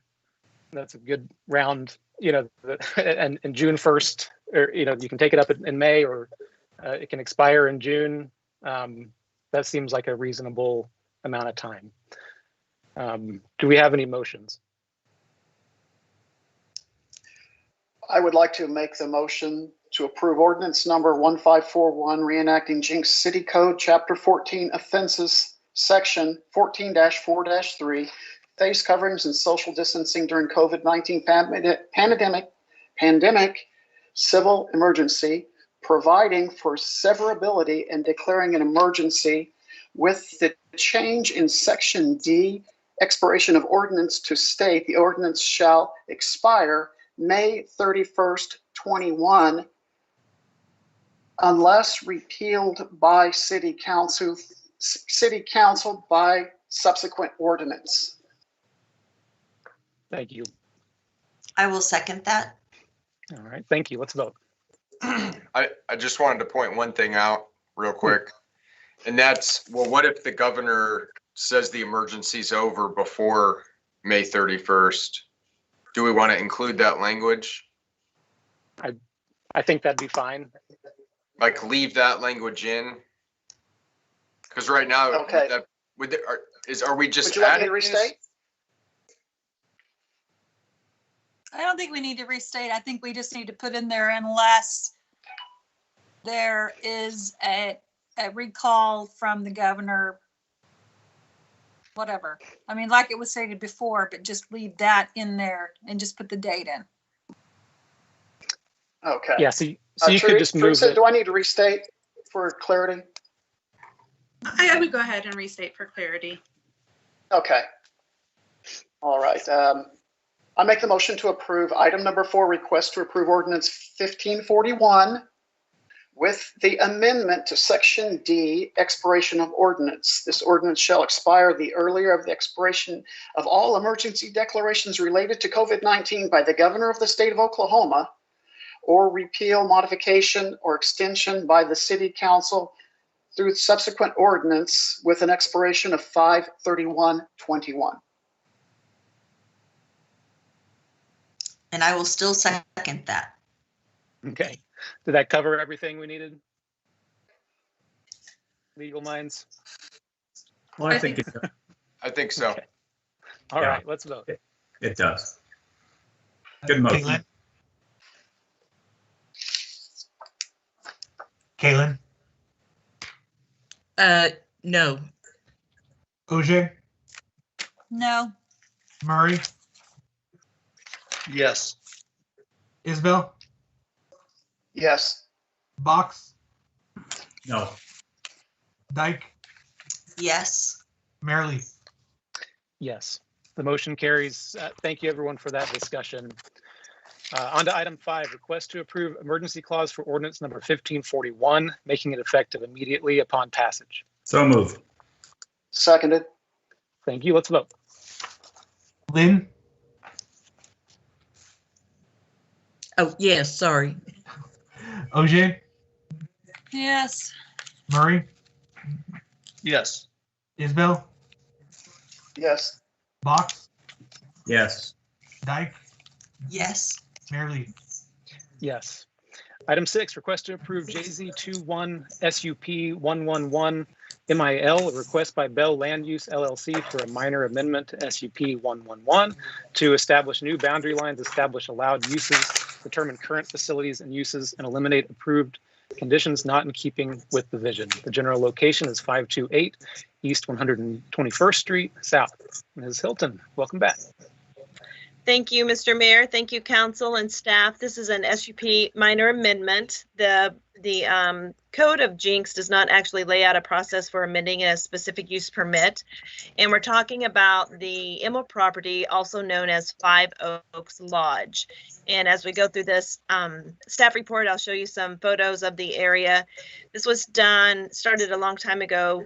Mrs. Immel contacted staff last year wanting to go ahead and build her home on this property, and that wasn't allowed use in the original specific use permit. But because there are other items that had changed over the years and other conditions that were part of that approval, once I got into the nuts and bolts of what had been approved, when it was approved, and how many amendments there were and what uses had changed, I asked them to come back with a minor amendment. Let's clean it up a little bit. So like you said, we're looking at 4 different things. Establish new boundary lines, because we're going to remove the Immel property from the actual entire SUP. Establish allowed uses, determine current facilities and uses, and eliminate approved conditions not in keeping with the vision. So currently, this is a lodge facility for events. They also have an Airbnb use, and there are also residential dwellings. On page 155 or page 2 of 11 of the staff report, I just outlined the actual parcels that are part of this. And then you see a zoning map at the bottom. It's the large green square in the middle. I realized looking at my staff report that I could have done a better job of identifying what we were talking about on these different maps. If you go to page 156, it shows the comprehensive plan. And again, this is the large green parcel in the middle with the blue water around it. And then we have an aerial view. I also wanted to make sure, if you've never been out there, and I personally have not, but I know a lot of people who have, I hijacked these photos off of their website so that you all would have a really good idea of what it looks like. It's a beautiful facility. It's used a lot for large events. It's used for rehearsal dinners, weddings, corporate events. The thing is, as we just talked about for a very long time, COVID has kind of shifted how we do business and how we may or may not do business in the future. And one of the things that the Immel family is looking at is, what is this going to be next year? What is it going to be this year? What is it going to be 5 years from now? We couldn't come to 100%. We don't know. We don't know what it's going to be. It has been an amazing venue so far, but they're not sure that they're going to be able to maintain that because of the consequences and side effects of COVID. So if you look on page 5 or 150, I believe 158, more photos. And then I did an aerial shot. So this is a beautiful lake. It used to be Skyline Park, which was an amusement park. There was some historical information provided at the Planning Commission that just said at one time the city, the reason it's open parks and open space on the comprehensive plan, at one time the city had thought maybe it could be an attraction again. I believe this was before the Immels had purchased it and pursued their own personal dreams. I'm going to keep scrolling through. When you get to page 7 of my staff report, I kind of put little circles and squares around the different amenities. So they were allowed, I believe in 2019, to build an accessory structure, a barn. And that is something they do use. In yellow, those facilities were part of the Skyline Park, and the 2 yellow ones are Airbnbs. They are rented out as an Airbnb. The red one is a rental unit, and then the blue one is currently the Immel home at this time. If you keep looking on page 8 or 161. The bottom, I should say the top right is Yorktown. So this piece was 20 acres, which was sold off and was continued to be developed as single family residential. And when I came here, it was still included in the specific use permit. I had it removed from the specific use permit and as part of a cleanup effort in the data that we have on file. The second picture is what's considered the cabin. It's on the southwest side of the lake, and it's used as an Airbnb. And then I put a triangle. I call it the feet of the lake. I don't know what anyone else calls it, but that's where the Immel home is going to be located. They've already made application and they are in the process of building their home. They're just working through some of the planning procedures to get this lined out. On page 162, it kind of reiterates the fact that there's not really a specific process for amending a specific use permit. So when Ms. Immel came to me, I began to do research. As you might expect, there are lots of pages, hundreds of pages of information on this case. Very fascinating, lots of rich history for the city of Jenks. But basically, I asked for this amendment tonight. So if you keep looking, let's go to page 163. So it says, in evaluation, Mr. and Mrs. Immel are not currently in a position to finalize the site uses due to the impact of COVID on event facilities. Staff agrees to allow existing conditions on site with the following exceptions. So what I did when this site was originally approved as a specific use permit, there were very specific conditions that were inserted into the approval. And so I kind of went through them and said, hey, let's change this. Let's take this out. Let's keep this. So number one, eliminate approved conditions and not in keeping with the vision. And like I said, they don't know exactly everything that's going to happen in the next few months, much less the next couple of years with the property. But there were some critical things that we wanted to talk about. So activities are subject to city council approved site plan. And what I said underneath that are any changes of uses will trigger a full development process. So when you see that little map that we showed earlier where it has a circle and a square and it says a rental or an Airbnb, if they choose to change any of those uses, they have to meet all the code. We go through the whole process, etc. And that there's two things in the code that already would require that. But the next thing it says, no change or use of new buildings are allowed without getting through the full development process. If you skip down, there's some bullet points, and I'm pretty much reading the bullet points. Strike. So one of the things is the operator and owner must meet with the city manager annually for review. I think that's a great idea. Not practical, has never happened, and I asked to have that stricken from the specific use permit. It's very burdensome. I understand why it was in there. It made a lot of sense probably to just kind of keep tabs of where you're going, what your vision is, but it's never been done, and we're gonna strike that if you're in agreement. So number two, establish new boundary lines, and this has been done. You'll be able to see tract B1 and B2, which is a survey done by Sizemore Weiss. Number three, establish allowed uses. So it is already a lodge, and at this exact time and date, there is no change to that.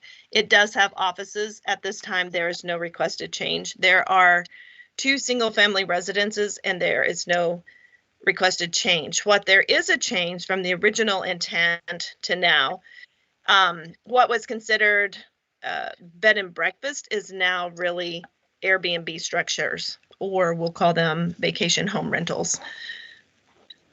So that was a pretty big deviation. But again, I mean, there was no such thing as an Airbnb 20 years ago. People didn't really do that. You certainly couldn't go online and book a room. So just trying to bring it up to date and make sure that they're in full compliance with what is expected. And then as they move forward, having a very clear path. So any changes of use, etc. There's no change in the underlying zoning. We just kind of taking it down to the core. They're excited about building their home, and we're happy for them to do that. It says approval of this amendment to the specific use permit 111 will allow the Immel family to meet IFC 2015 public safety codes in a way that will not be overly burdensome. And that really kind of became an issue once they submitted their site plan. As you know, public safety is very involved in the development process. They have a voice, and it's very important to make sure that our developments are safe and can be accessible to our fire department and police department. So it was during that initial process that we realized, hey, this is probably not going to work. Let's talk. And so with the changes that they've done, they'll be able to meet that without a tremendous burden. Approval of this amendment redefines the boundaries of the original. It says PUD, but it should say SUP. Someone misspelled it.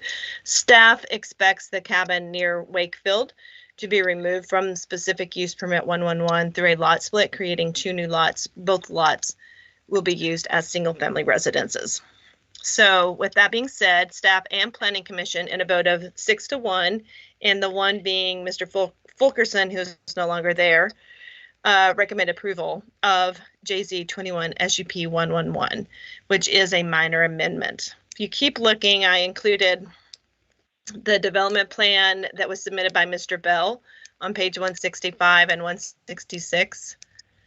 And then you can see a very lengthy memo that I put together in December, kind of basically regurgitating the meeting that we had internally with the Immels. That was several pages, and kind of the historical background of the property. Based on the information that I found, it's possible that there's other information that I was not able to find. So the main exhibit you're going to see on page 172 shows the entire property minus the Yorktown portion down at the south end. And you're going to see a kind of a pink line that runs a little further west. And it says tract B2. If you can zoom into that, that becomes the new specific use permit for the lodge. And then the remaining property at this time, tract B1, becomes the Immels family home. So let's see here.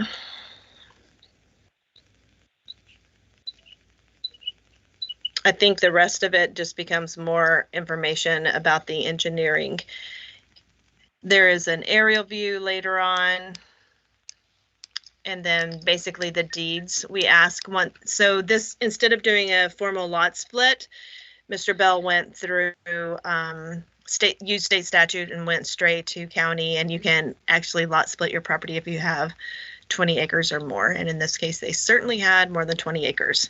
So with that being said, staff does recommend approval. If you have any questions, I'm more than happy to try and answer them. And I believe Mr. Bell is probably also available if you have questions for him. All right, thank you. Any questions from council? Yeah, Marcy, could you go back a little bit? I'm sorry? Could you read that back from the beginning, Marcy? No. Oh, that was good, Corey.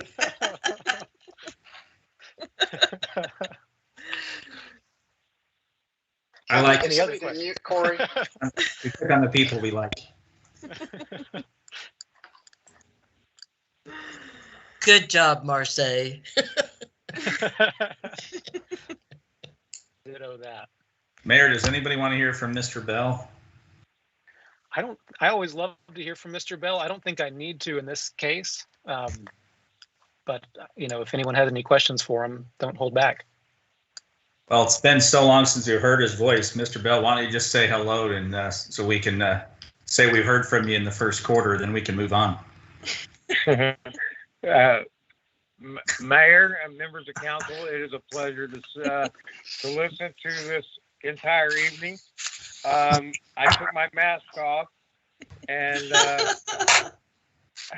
I agree with what Marseille said. This is really a reset and establishment of what was really a part of the original SUP. Recognizing that there was not a mechanism that when we did SUPs in the past that we specifically held it to the site plan, but we approved it over the entire property.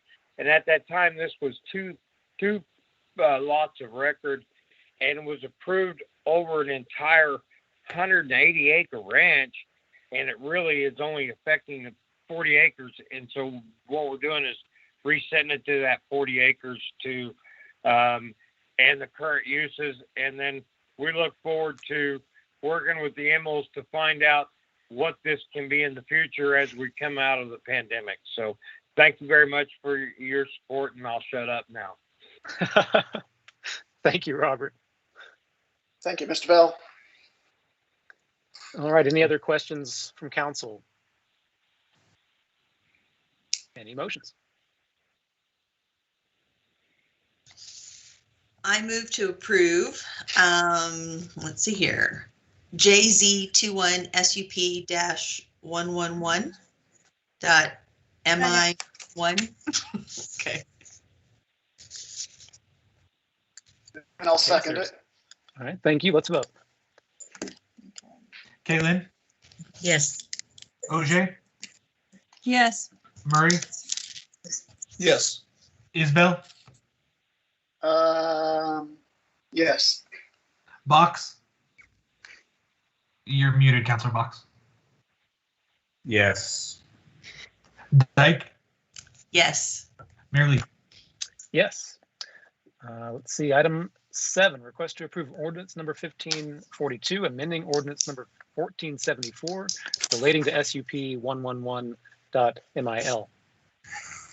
So moved. Second? Thank you. Let's vote. Caitlin, Yes. OJ, Yes. Murray, Yes. Isbell, Yes.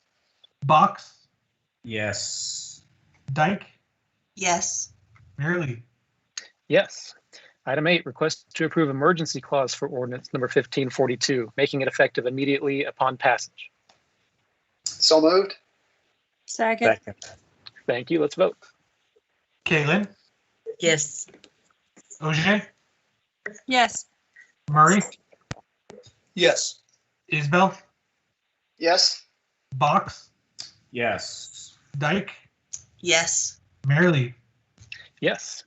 Item 9, request to approve change order number 005 for the 111th Street and Elwood Avenue Improvements Project, ODOT project number STP 172B 276IG for changing the 8-inch barrier curb and gutter to a 6-inch barrier curb and gutter in the design documents. There is no cost for this change order. Wow. Hello, Mr. Cloyd.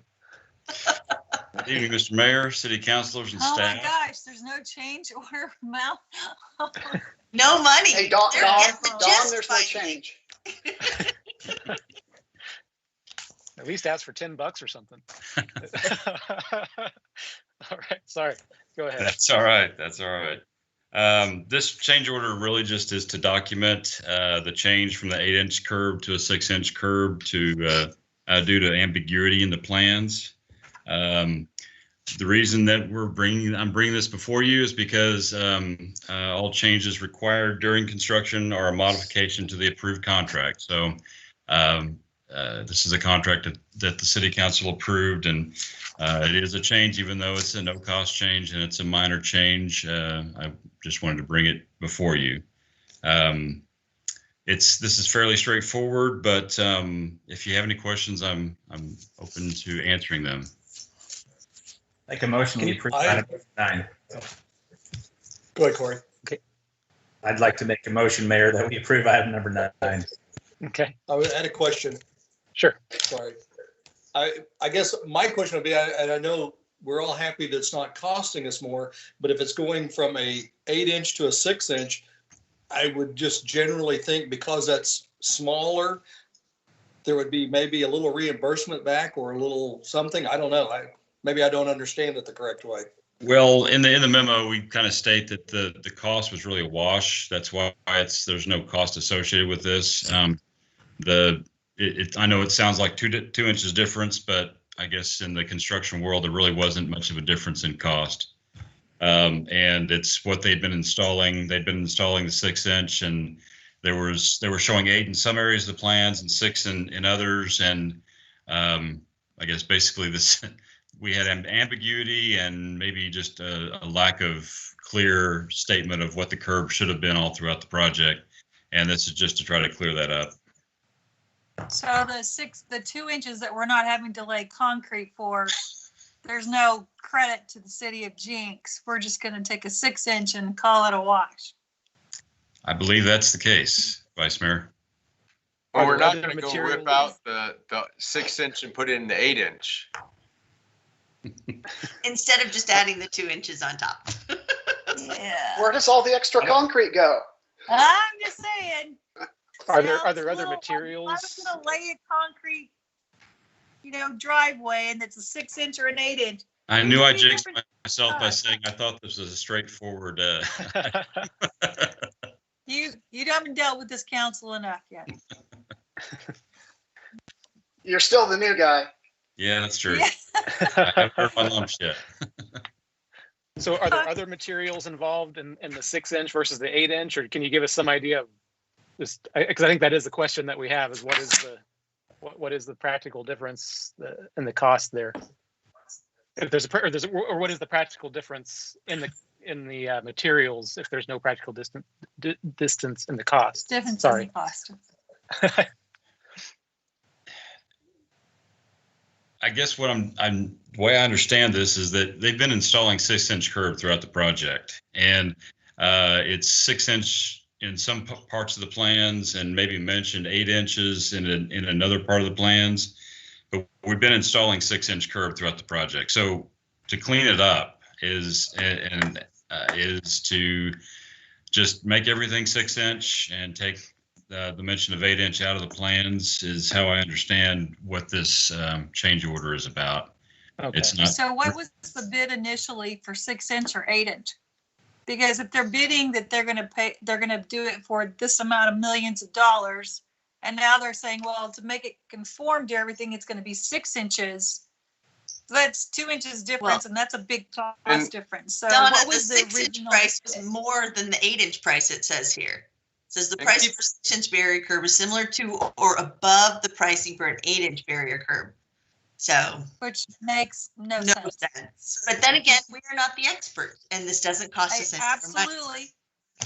And this is an ODOT project. If you normally want more, then you have to pay more. So this is kind of weird.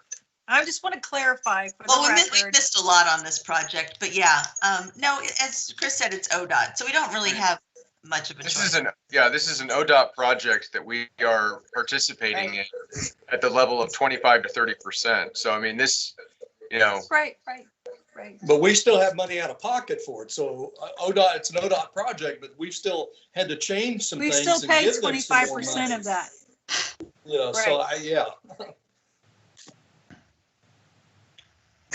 It's just Don't say anything, Chris.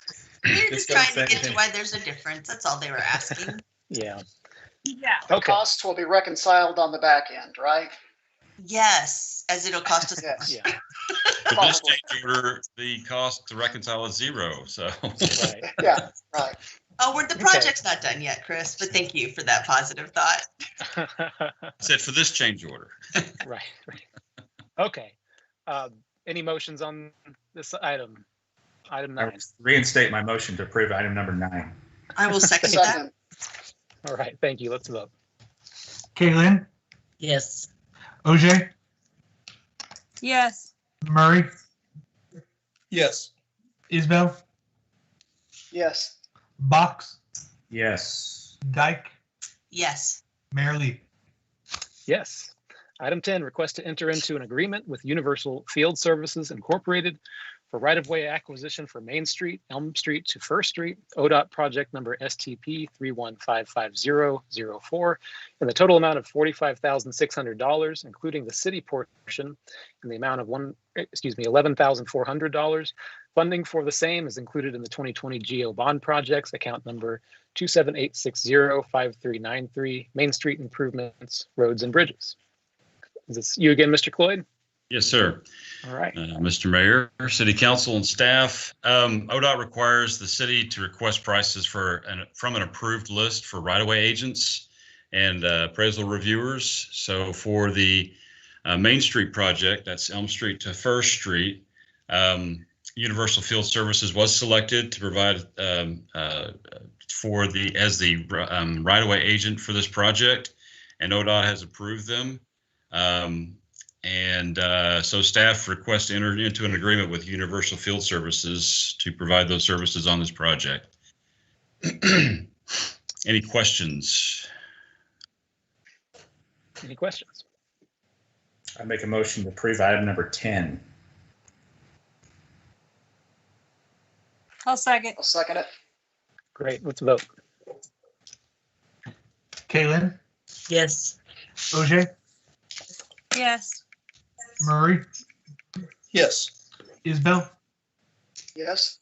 Box, Yes. Dyke, Yes. Mayor Lee. Yes. Item 11, request to approve the loan agreement between the JPWA and JAA for $400,000 at a variable interest rate starting 0.5% due March 1st, 2026, with monthly principal and interest payments starting April 1st, 2021. Mr. Saceda. Thank you. Welcome. Mayor, members of council. For those not present at the JAA, this agreement, since the city is the beneficiary of the public trust, the JPWA and the JAA, the city must approve any debt agreement for the public trust. So the agreement is to have the JPWA loan $400,000 to the JAA for 5 years at a variable interest rate starting at 0.5%. Currently, the JAA has a loan with Bank First that started back in 2007 and it had outstanding pledges that went against the principal. So currently, there's 400,000 outstanding, and over the past couple of years, we've only paid interest on this loan. And the thought is, instead of paying interest to Bank First, let's just do some inter-fund financing and save the JAA some interest and have the JPWA earn more interest than it currently earns, investing some of the reserves in CDs.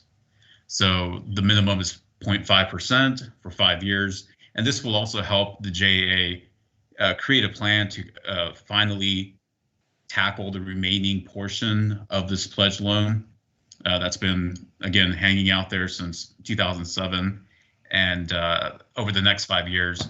And the JAA approved this earlier, and now we ask City Council to approve this request. Thank you. Any questions on this? I have a comment. Sure. My apologies. I'm still trying to find the page on the iPad. It wasn't Page 192. Page number, anybody? 192.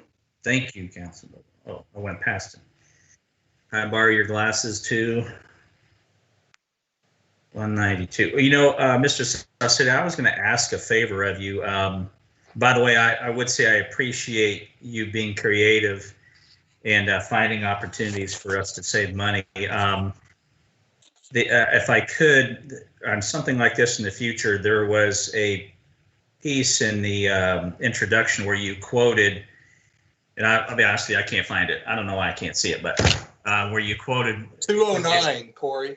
Okay, 209. Is that what it is? Okay. Yeah, thank you. Yeah, that didn't seem to cut it first time. Thank you, Mr. Murray. Okay, well, that's a different page than mine. That's very strange. Electronic page 209, I think, is what it was. And Robert, in the second paragraph, in the second line of the second paragraph, where I guess you're kind of implying that JPA's industrial water sales are currently restricted for that, and you have in quotes.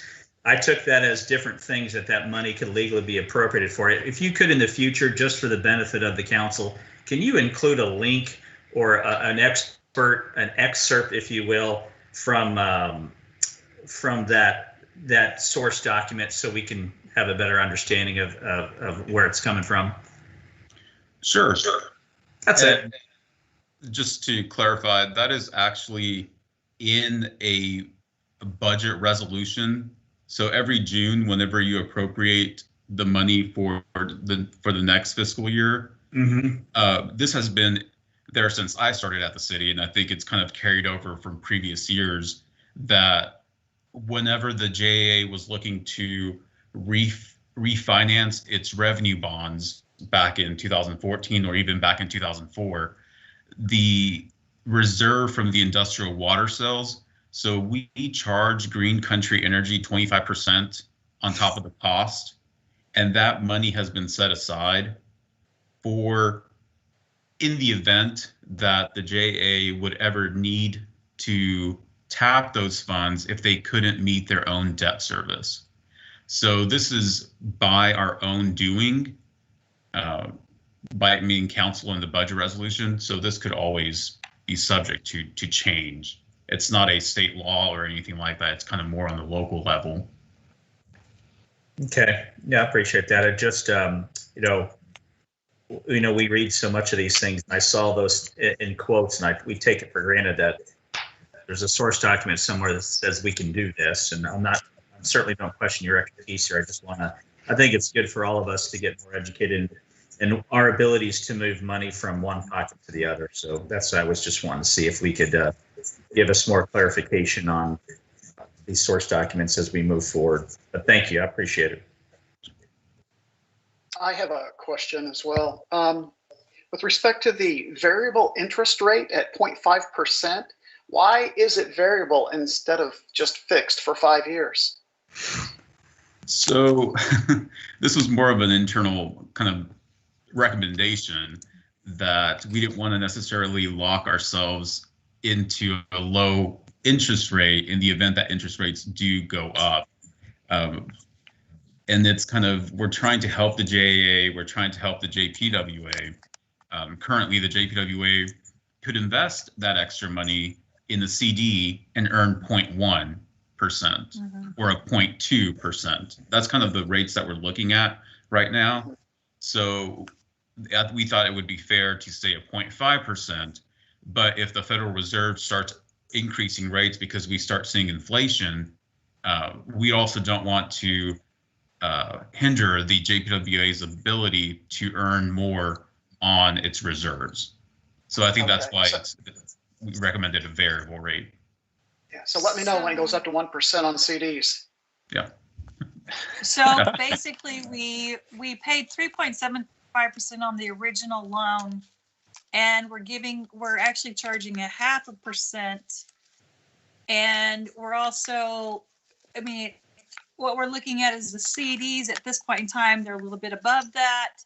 But if the rate goes up next year on CDs, we have a variable where we could raise the interest rate on this loan from a 0.5 to maybe a 0.6, 0.7 if we have to.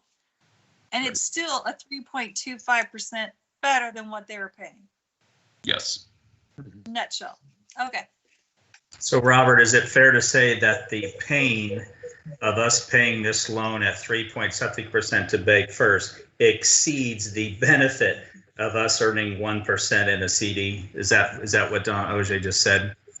Well, we were paying interest before. We're not paying any principal. So basically, you're saving, what is it, $16,000? Why weren't we paying down the principal? Why were we not paying down the principal before? Why were we making interest-only payments? Just curious. Kicking the can down the road. Okay. Yeah. So this can can't be kicked because you guys have given us an amortization schedule a couple pages down. Okay. Yeah. So whenever this loan originated, it was back during the construction of the aquarium. So various nonprofits pledged, or foundations pledged, like, I will help sponsor an exhibit or something at the aquarium. And they took out a loan of $2.8 million, thinking that they will receive at some point in time these pledges from these donors. And it's And over been the so years- long, the money isn't coming in. Yeah. I mean, some of the people that have pledged loans, their companies have gone bankrupt. We've been waiting for, 14 years. And, that's why we were paying the interest only, was like, well, maybe the pledges will come through and pay off the principal. I think at this point, because we extended this 2 years ago. And before that, there was a 3-year loan with Bank First that was interest only. So, I mean, we've been paying interest for 5 years, interest only, thinking maybe we're going to get some more of those pledges that come in. But I think at this point, we can kind of we can make the assumption that those pledges aren't coming in. If they do, great. They'll go to the pay back this loan to JPWA. But all of this is kind of complicated. No, actually, it goes back. Well, it's really not, because it makes perfect sense. That you basically had donations that were promised to the aquarium. So you took out a loan against that promise, and some of those were not fulfilled. So now you have a loan that you're trying to fulfill because those donations didn't come in. Right? Correct. That's where we are. So we borrowed money against something that we were promised, and it was good, reliable, because these companies were at that point in time going to donate, and it was up to a certain group of people to follow up and make sure that that happened, and they'll remain nameless. It's okay. But we got to figure out how we're going to recoup this money and not keep spending $15,000 a year over 5 years. So, Robert, you did a great job explaining this, and I would encourage you this weekend, go rent the movie The Big Short if you haven't watched it yet. I have, yes. Good. Get yourself some AMC stock. You're at. Yeah. The JAA was unanimous in favor. JAA was unanimously in favor of this because, like he explained, JPWA is making more money on what they could, and the JAA is paying less money on what they'd have to. Right. Very good compromise. Great idea. Thank you. Let's make a motion to approve this item number 11. Second. Well, let's vote. Caitlin, Yes. OJ, Yes. Murray, Yes. Isbell, Yes. Box, Yes. Dyke, Yes. Mayor Lee. Yes. And before we adjourn, I just wanted to take the opportunity to tell council and staff that although I'm not running for re-election on April 6th, I've loved working with you over the last 4 years. We've accomplished a lot. These accomplishments are all made possible by the work of a team of current and former council members, staff, Jenks Chamber of Commerce, the business community, and citizens, not to mention the best schools in the state. As always, I give special appreciation to our fire and police departments, as well as our public works department and aquarium staff for standing on the front lines of whatever comes our way.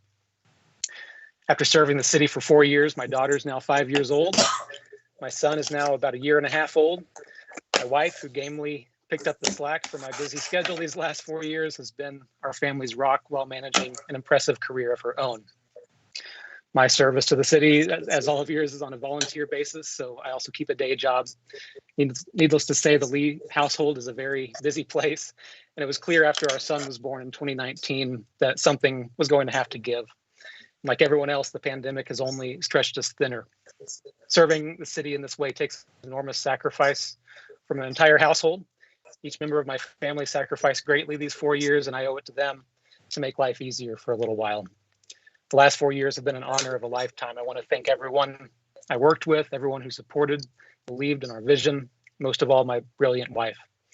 Bad news is you're all stuck with me for another couple months. Now, do I hear any motions to adjourn? Thank you for your service. Yes, thank you, Mayor.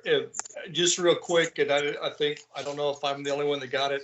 It's not on the agenda, but it's going to be back to the Tory Lakes discussion. I know that we brought it up at the last meeting. Vice Mayor brought it up, talked about it. I know Mr. Cloyd has done some discussion with it. but they still have issues on it, and I just hope to reiterate that the city is still helping out as best they can. Yes. That's all I wanted to. Thank you very much. Thank you, Mr. Mayor. I do want to ask one question. Maybe I should take this offline to Christopher Schrout. With respect to the consent agenda, we passed the authorization for the Plant and Herb Festival, but in the paperwork, it mentioned something about the 25th anniversary. Do we need to play that up in the coming months? Yes. Yes. We should take that offline. Okay.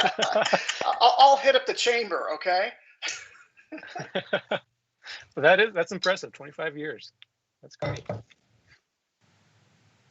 All right. Anything else before we adjourn? Any motions to adjourn? I move to adjourn. Or I will second Okay. Kay. Okay, what's it up?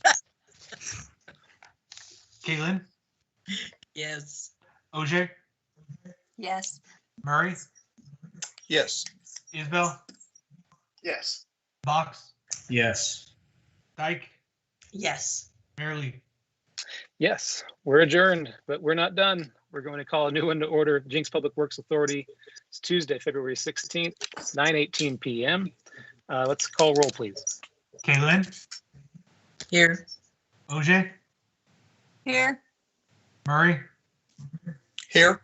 Isabel, Present? Box, Here. Dyke, Here. Chair Lee. I'm here. All right, let's start with the general manager. I can't speak tonight. General manager's report. That's you, Mr. Schrout. Chair and all members of the authority, you have the monthly report in your packet about engineering projects. We continue to deal with the effects of the winter weather. Chief Ostrom had to leave the city council meeting early because there was a water break at the Jenks Activity Center with really extensive flooding, and they think the wood floor is ruined. So I would just remind everyone to do what they can to protect themselves during this difficult time, and be thinking of the first responders this evening as they continue to work around the clock. Here. Can I ask a quick question? Please. And correct me if I'm wrong, and maybe I shouldn't even, it should be another offline thing, but as council, collectively, could we buy a meal for each department from council? Show our appreciation. I'll be glad to head it up, and y'all can give me your money. And wait a second. That doesn't come from the city, Kay? What? Yeah. We'll talk about that offline. Okay. I love that idea, though. All right. Well, thanks again, Chris, and to your team, and please keep up the good work. And hopefully, we've only got a couple more days of this. Let's move on to the monthly chamber report. Mr. Driscoll, are you still awake? I am still here, Mayor, members of the authority. It's a pleasure to be here this evening.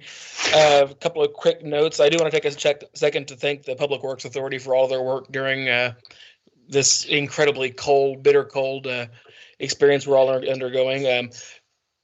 Called this morning and they were able to help on a number of issues Councilor Isabel and I talked about, and they walked us through a couple of things. So I do want to thank them as well as their professional staff for what they've done.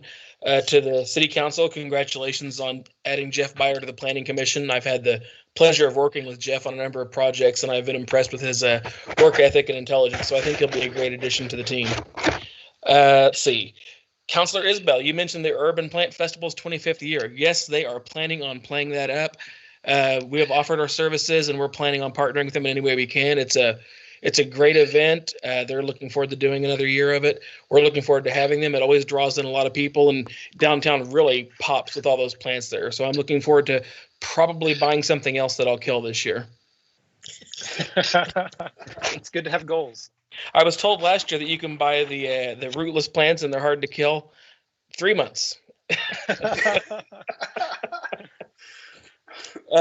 Something that's not in this report, it kind of happened at the beginning of this month, but we are working with Aqua Vita Creative. It's a local website and marketing company that we've used for a number of projects to launch the next version of Discover Jinx, our tourism effort. So we're hoping by the end of March to have a website launch to be an accompaniment to our social media efforts. So the Herb and Plant Festival will be a great way to help kick that off. So we're really looking forward to getting that going. To hit a few things in the report, and I will apologize for getting it to you this morning. We will get it to you from this point forward the Friday before the council meeting, so everyone has time to review it, and I don't just dump it on you the morning of. So one item in here that we've staff met with the Department of Commerce regarding a potential expansion project here in Jenks, and without digging too deep into the details, city staff was great to work with on that. So we had some good conversations, and hopefully we'll see what the next round looks like from them. But we are one of 2 locations they're looking at for a large expansion that would be about $200 million and about 100 new jobs. So that'd be a nice thing to have.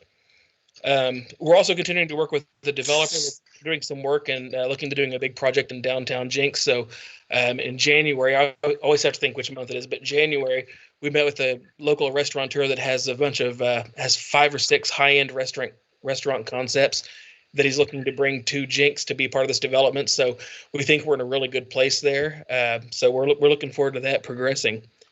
As you all know, but I'm going to touch on it, the Paycheck Protection Program has been relaunched. Working with a lot of our small businesses and our local banks, a lot of businesses were able to apply for what's called a second draw loan. So they're able to get another round of funding to help make sure not having to lay anybody off. So Zach in particular has been working really hard to make sure that we're up to date. We felt like after going through the first round of it, we were experts, but we went a few months without having to talk about it. So certainly I had to be refreshed on it and ask a lot of really dumb questions to try to remember what we were talking about. But this is a good program that's going to hopefully make sure that our businesses can survive. Just to kind of partner with that, there is some BRE data in here. Overall, our businesses are doing okay. And you're seeing this nationally too in survey data with small businesses and consumers.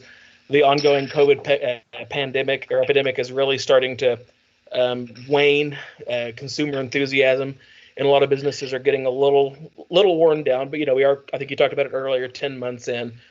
But we're still, pushing forward, letting folks know that, there is light at the end of the tunnel. We've got some sunny weather coming up. We've got vaccines. So hopefully we can just get across the finish line. And that's why the Paycheck Protection Program and the EIDL loans, the Economic Injury Disaster Loans, are very helpful. So if you can, as much as you can, shop local, try not to shop at Amazon. Do what we can to pump some money into our local mom and pops to make sure they can stay open. On the BRE stuff, just to kind of follow up, it'll be in next month's report, but I'll tell you now, we've rebranded it. I had a good conversation with Councilor Box. It was either December or January. I'm still in COVID time where I don't actually know when something took place. But we've rebranded it as a business checkup to kind of explain what it is. So the purpose of it, just to reiterate to everyone here, is to go into a business and talk to them like, what challenges are you facing? What can be done to help you? What's your near-term and long-term success looking like? What are your impediments? So we're taking some of that data when they're coming back and giving us something and saying, well, this is a problem. We're comparing it to others. So right now I think we just passed 20 businesses that we've had these conversations with. One thing we're hearing, especially on the professional services side, office jobs, is soft skills training seems to be an issue. So we're going to be working with probably Tulsa Tech and a few others trying to figure out ways we can get some low cost or no cost training to our businesses just to make it possible when people are transitioning into these new jobs that we can help get them trained on the things that these employers are needing. You may have seen it, and if you're not coming to our luncheon next week, you'll miss it. But if you are coming next week, it is not tomorrow, by the way. We rescheduled Commissioner Keith. It turns out there's going to be snow coming, so we couldn't do it tomorrow.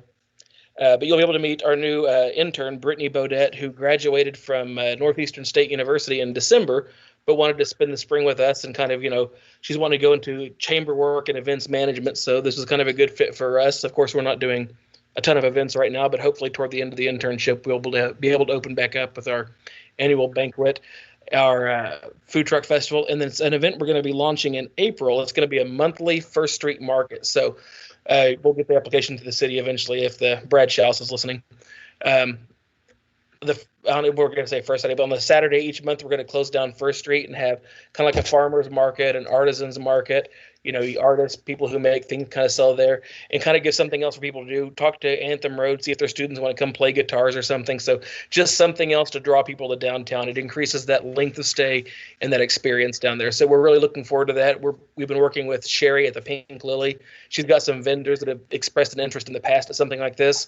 And then with the Garden Club as well to get some of their really good plant vendors. So we're really hoping we can make this a hopefully a long-term thing that'll be great, not just for downtown, but for our residents as well. Excuse me. Last month, I think everybody knows this, we had two great speakers. We had Congressman Hearn give us an update on kind of everything going on at the Capitals. It was a very eventful January in Washington, D.C., but we appreciated the congressman taking time out of his schedule to join us and give us an update and announce that he's been appointed to the Ways and Means Committee, which is one of the most powerful committees in the House. And it's the first time since, I think the early 2000s that Oklahoma's had somebody on that committee. So that's a really great thing for us. And of course, we had our State of Education luncheon, which unfortunately we didn't do in person with Dr. Butterfield, but we certainly enjoyed that and appreciated her giving us about an hour or so during that day. With that, I will stop and open it up to questions or comments, or I don't really have any funny jokes. I'm told I'm not that funny, so. Well, that was pretty good. That was a good joke. That's as good as. Good job with working with the businesses in town and the outreach that you've got organized. That's a good thing. Yeah, the business checkup program is really something I'm excited about because we're getting good data that we can compare and kind of get some, get this in a group together and really start seeing what patterns we're looking at. So I'm looking forward to us hitting about that 50 business threshold. I think so we'll start getting some really good data we can look at. Right. Good job. Any other questions for Josh? Thanks, Josh. Appreciate it. You're doing great. Stay warm out there. So good. Sorry we forced you to be remote. I think this is the first one that you haven't actually been to. Well, it's okay. I've actually got my dog staring at me, wondering why I'm still on the computer. All right. Well, we will move on to the first order of business, consideration and appropriate action relating to request for approval of the consent agenda. Any questions or motions on the consent agenda? Motion to approve. Second. Let's vote. Caitlin, Yes. OJ, Yes. Murray, Yes. Isbell, Yes. Box. You're muted, Councilor Box. Use your words, Corey. Yes. Dyke, Yes. Shirley, Yes. We'll pull item 2, move on to 3. Request to approve the award of additional South Lakes Villas stormwater repair project to Unified Contractors LLC in Jenks, Oklahoma, in the amount of $44,263. Funding for the same to be provided from the JPWA 1 cent capital fund balance and to be budgeted to account number 535225393 JPWA Roads and Bridges General Maintenance Account. Mr. Cloyd, welcome back. Thank you, Chair, members of the authority. I've been before you already since I've been with the city on this project before. The beginning of my memo outlines again the different repairs that have been made in the South Lake Villas addition on the storm sewer system.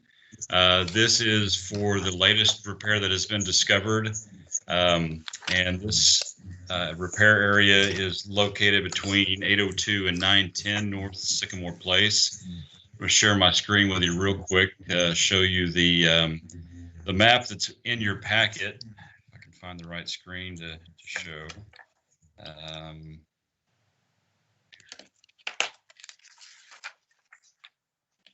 Oh, here we go. So this is concerning repair area 24. So we've got a junction box back here. 17 was previously repaired, but it goes to the junction box that's here on North Sycamore Place. So this is replacing the line that's between those junction boxes and the junction box that's in the back of the addition there. Staff asked for quotes from 5 different contractors and 3 responded to that request. The second page of the memo shows how the bids came in. The apparent low bidder was Earthworks by Justin, or formerly JVC Construction, in the amount of $30,623.35. However, staff does have some concern about the quality of this contractor's work. Also within your packet, there's some contractor performance forms from our infrastructure inspector on some projects that this person inspected for this contractor. So their work was shown as marginal on those forms.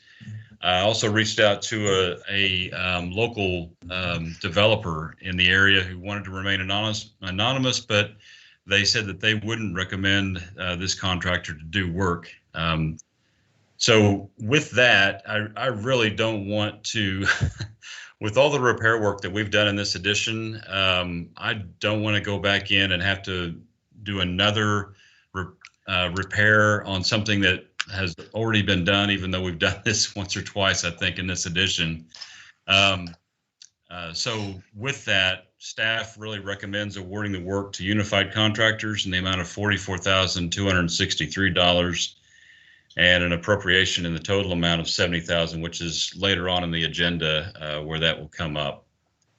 Are there any questions about this item? I just want to say I really appreciate the map that you provided for us with all the corrections that have been made in the last, how many years? 6 years, including this year.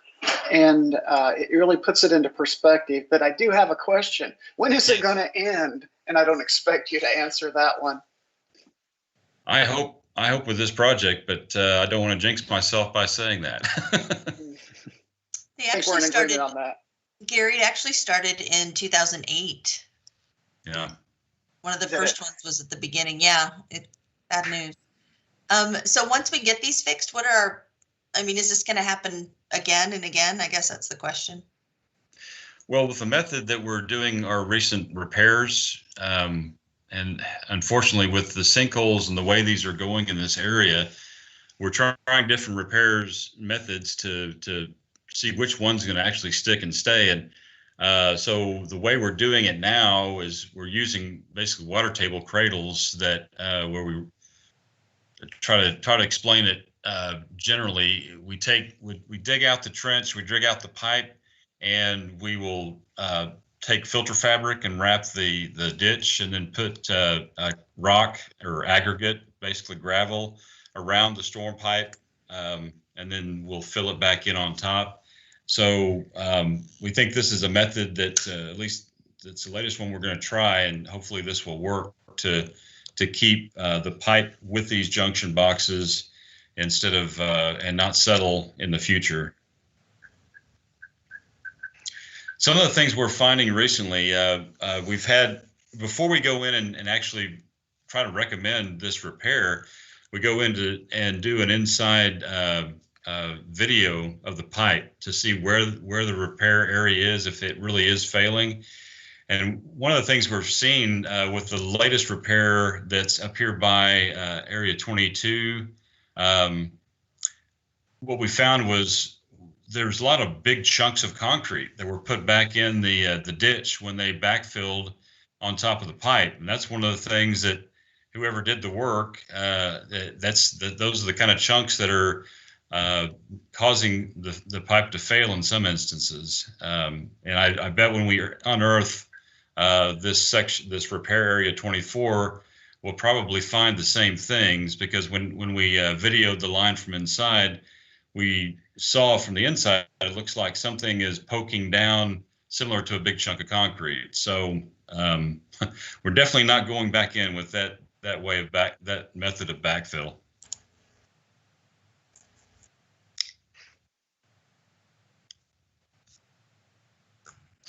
Okay. Any other questions about this one? No, sir. Okay, well, thank you for sticking with it, Mr. Floyd. Any motion? I'll make a motion. We approve item number 3 for $70,000. Is it 70 or 44,263? The latter. It is 70,000. Item number 3. I'll second. There you go. Thank you. Let's vote. Kaylin, Yes. OJ, Yes. Murray, Yes. Isabel, Yes. Fox, Yes. Dyke, Yes. Charlie. Yes. On to item 4, request approval of resolution number 202101, a resolution amending the annual appropriations by $70,000 in account number 535225393, JPWA 1 cent capital, general maintenance, roads and bridges for fiscal year ending June 30th, 2021 to fund the additional stormwater repairs at South Lake Villas in the total amount of $70,000. And is there anything new about this one other than this change in the amount? No, the reason why it's 70,000 Total amount, yeah, it's to include the 44,000 that was just approved. And then there was a similar invoice at a different area within South Lakes Villa that we already paid for, and it was included in the budget. In the budget, we had $105,000 for miscellaneous drainage projects, and we noticed that this would kind of put us over the edge. So that's why we included the $15,000 invoice, and then to allow some flexibility if there are any kind of unanticipated expenses. Okay. All right. Any questions about this? So there's a $10,000 flexibility between the 44,263 and the 15,933. Correct. I mean, as far as you add those together, it's $60,200. Right. Correct. Okay. Okay. So we just want to make sure that if we have a $10,000 fluctuation, you don't have to come back. Right. Yeah, and if we don't need it, we don't spend it. Okay. All right. Any other questions on item number 4? Any motions? Motion to approve item number 4. Second. Thank you. Let's vote. Kaylin, Yes. OJ, Yes. Murray, Yes. Isabel, Yes. Fox, Yes. Dyke, Yes. Charlie. Yes. All right. Any motions to adjourn? So moved. Second. All right. Let's vote on that one. Kaylin, Yes. OJ, Yes. Murray, Yes. Isabel, Yes. Fox, Yes. Dyke, Yes. Charlie. Yes. We're adjourned. Thanks, everybody. Stay warm.